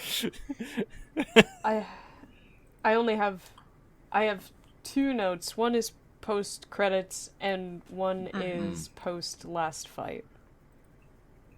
I think you should do the post-last fight because I think we have the same post-credits. I will say at the very least I'm big hyphy for the I was big hyphy for the fucking Rider knee. I hope we get to see that one more. I love new. We also get another dramatic cell. Mm-hmm. Yeah. Oh man. Oh. Ooh. And then he falls over and explodes. It's great. It's not as dramatic as last time, but it's still slightly excessive in the best way. My note post. Oh yes. Oh, I was just gonna say, shout out to fucking Captain Falcon for being such a faithful Kamen Rider reference that apparently they even gave him his flying knee strike that I didn't know Kamen Rider had. Oh. It's a secret move. I had not thought about that. You gotta hit it just right. Yeah, everybody knows about that sweet spot knee. You gotta hit it. That's pretty much the basis of Melee Falcon's gameplay. That is not Falco. That's not Falco. No. Happy Feet. Wombo combo. But damn, yeah, who would have thought? Because, you see something like that and it's like, alright, cool, they just wanted to give him like a cool move or whatever. Psych! It's a goddamn Kamen Rider reference. Who would have thunk?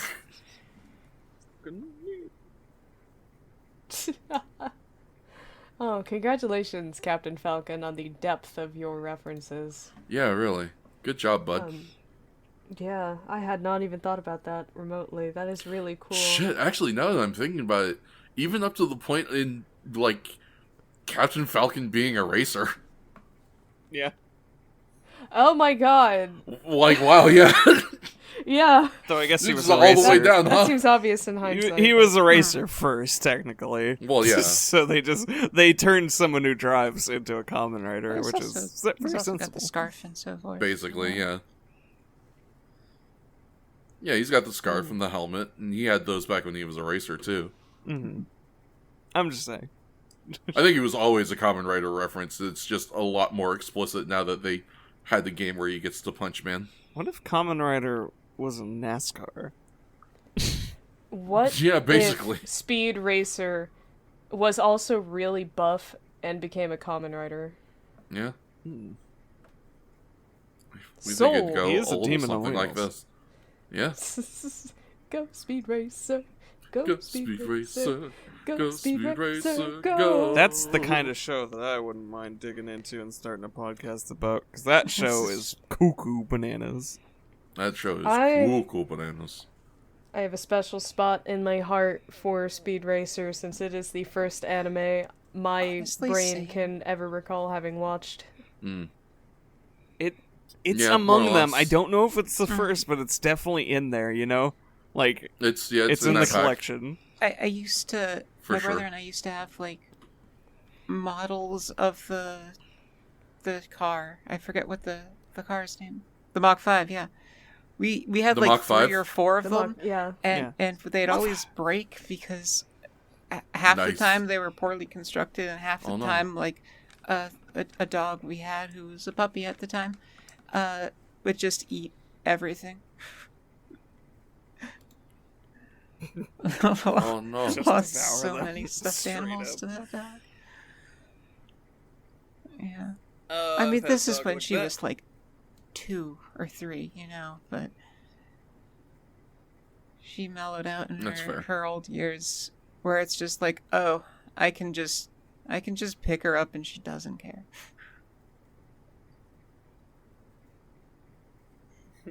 There you go. Yeah.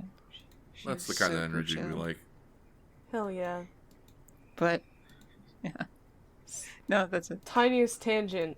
Oh, sorry. We're already on one. Go ahead. The tiniest tangent, while we're still talking about Speed Racer for just half a second.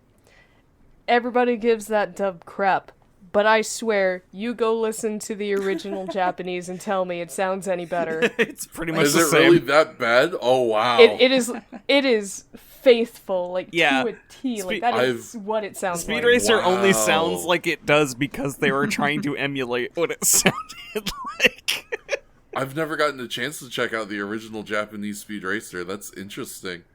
I implore you, everyone in the audience as well, to give it a shot. I'm sure there are comparisons on YouTube if you just want to see a little clip, but I swear, like, it is a beautiful dub. How dare you?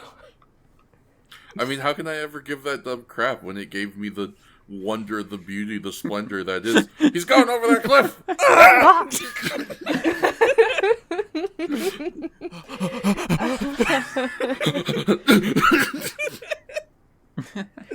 Oh man, one of God those bless videos. That fucking Speed dub. Racer is definitely like responsible for some of the hardest laughs I've ever had. It's a gold mine. What the Race Around the World movie also, where he is blind and what's her face, the girl, is disguised and being a fellow racer. But she's so super obviously like feminine, but everybody thinks she's a man because she's disguised.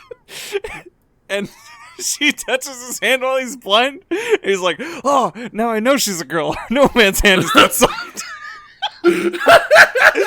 A whole room of people I was watching with just erupted. Holy shit. Oh. I love Speed Racer. Have you never felt the gentle touch of another man? No. Racer. Speed himself is also a gender moon, I won't lie. Yeah. I mean, Oh man, you should. That would be a fun Halloween costume for you, honestly. Oh, that'd be a great given what I Halloween know, costume for you. about your gender moods, thank you. that 100% tracks. And honestly, pretty easy to do. Yeah. Wouldn't be too difficult. Blue polo ascot. The cream pants should be difficult. Yeah, you just tweak a Fred costume from Yeah, basically. Party City. Or what would you call it? Sports investigator or something? Mystery trap man.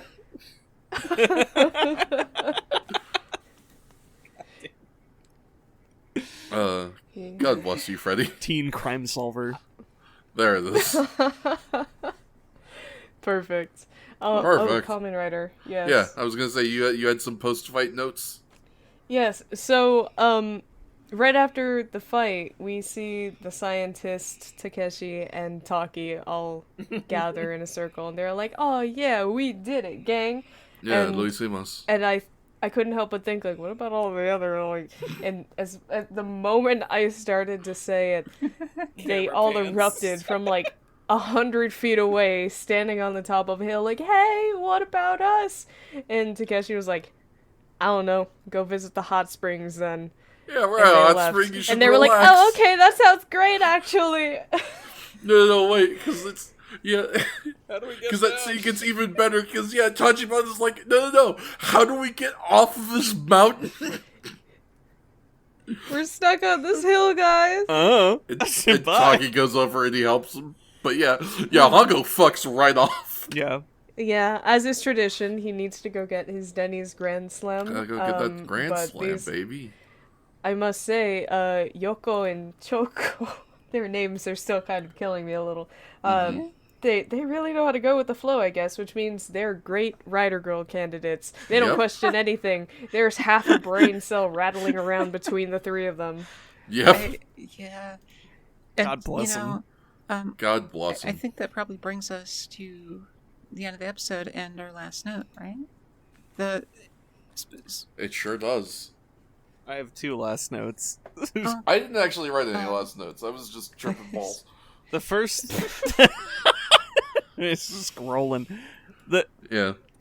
The first one is our Jikai is done by the next monster.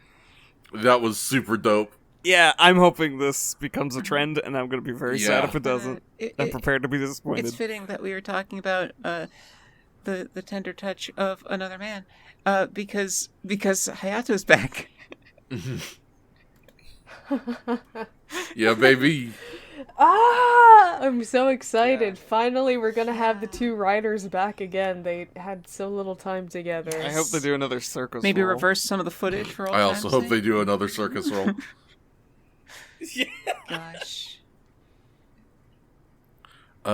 Yeah, so I hope y'all are excited. Lord knows we here on the podcast are excited. Next time we talk about episodes 72 and 73, and those are the blood-sucking Muscurus versus the two riders, and Double Riders defeat Simone King. We got two episodes gave it away in the Double title. Riders. Yay! It's like Two 4 riders for 2 riders. episodes. A double dose. Wonderful. What more Prepare for a could you want? 16-hour podcast. Nothing. No, that's a lie. Prepare yourself. I covet. Just talking about Hayato's ads for 15 hours. And then 1 hour. Also, shout out to the new Hayato. I don't know if y'all have seen too many pictures of him, Much. besides the one that I posted. Oh, the but Shin I Kamen Rider one? Just the one you posted. Yeah, I like the cut of his jib, He's and I looking all right. really appreciate that he's taller than our Honka. I also appreciate the difference, yeah. Yeah, there's just something about Yeah. that duality that I really like. And it's technically already true, but it's so subtle that it's difficult to tell. So I love that. Mm-hmm. Unless this is a complete coincidence, but I assumed they were just like, oh, isn't it nice that, you know, you'd think Takeshi would be the taller of the two, but Yeah. yeah, Hayato, like the suit actor as well, like when they're in suits, that does remain consistent. So Yeah, very Love it, very just- excited for these next episodes. Insanely excited for Shin Kamen Rider. Hope that comes over to theaters here in the US when it is made. Until then, you know all the plans of action. Check out all of these people on their streams and personal projects. Check out the Patreon to support us. I keep saying it, but I just keep kind of remarking on it. I mean, Jesus Christ, at this point, we are 29 episodes away from being done with this thing.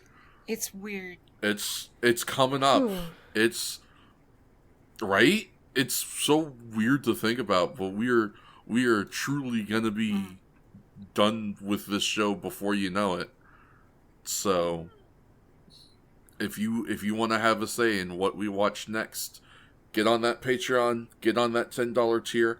Remember, at $10 you get to both suggest and vote for what we watch next. So, you know, if you want to have any kind of a say, I think we are still also $30 away from monthly streams. So if you want to, if that's a thing that you want to see from us, you know, if you want to see us rate things like Kamen Rider's cuteness and Kamen Rider's butt cutenesses and Kamen Rider themes and kaijins and etc. Tier list of who has the best butt in Kamen Rider. Tier list of who has the best theme in Kamen Rider. Others Kamen Rider related. Ask us what you want. I don't know. Well, yeah, that's. Who is most likely to eat breakfast cereal when they wake up? a- We'll do whatever you want. Let us do your bidding. And again, remember, at that $10 tier, you get to suggest what we do for those streams. So if you can get us there and you stay at $10, if you've got a thing you want to see us, if there's like a bad Kamen Rider game that you want to watch us stream, you can make us stream it. If you're at that Assuming we $10 a can month get it. tier. Yeah, I mean, of course, assuming we can get our hands on it. Yeah, it'll go asterisk. Even if Yeah, it needs I to be mean, patched everything in with within like an human English capability, patch but- of working on the PC 98, I can do it. It's fine.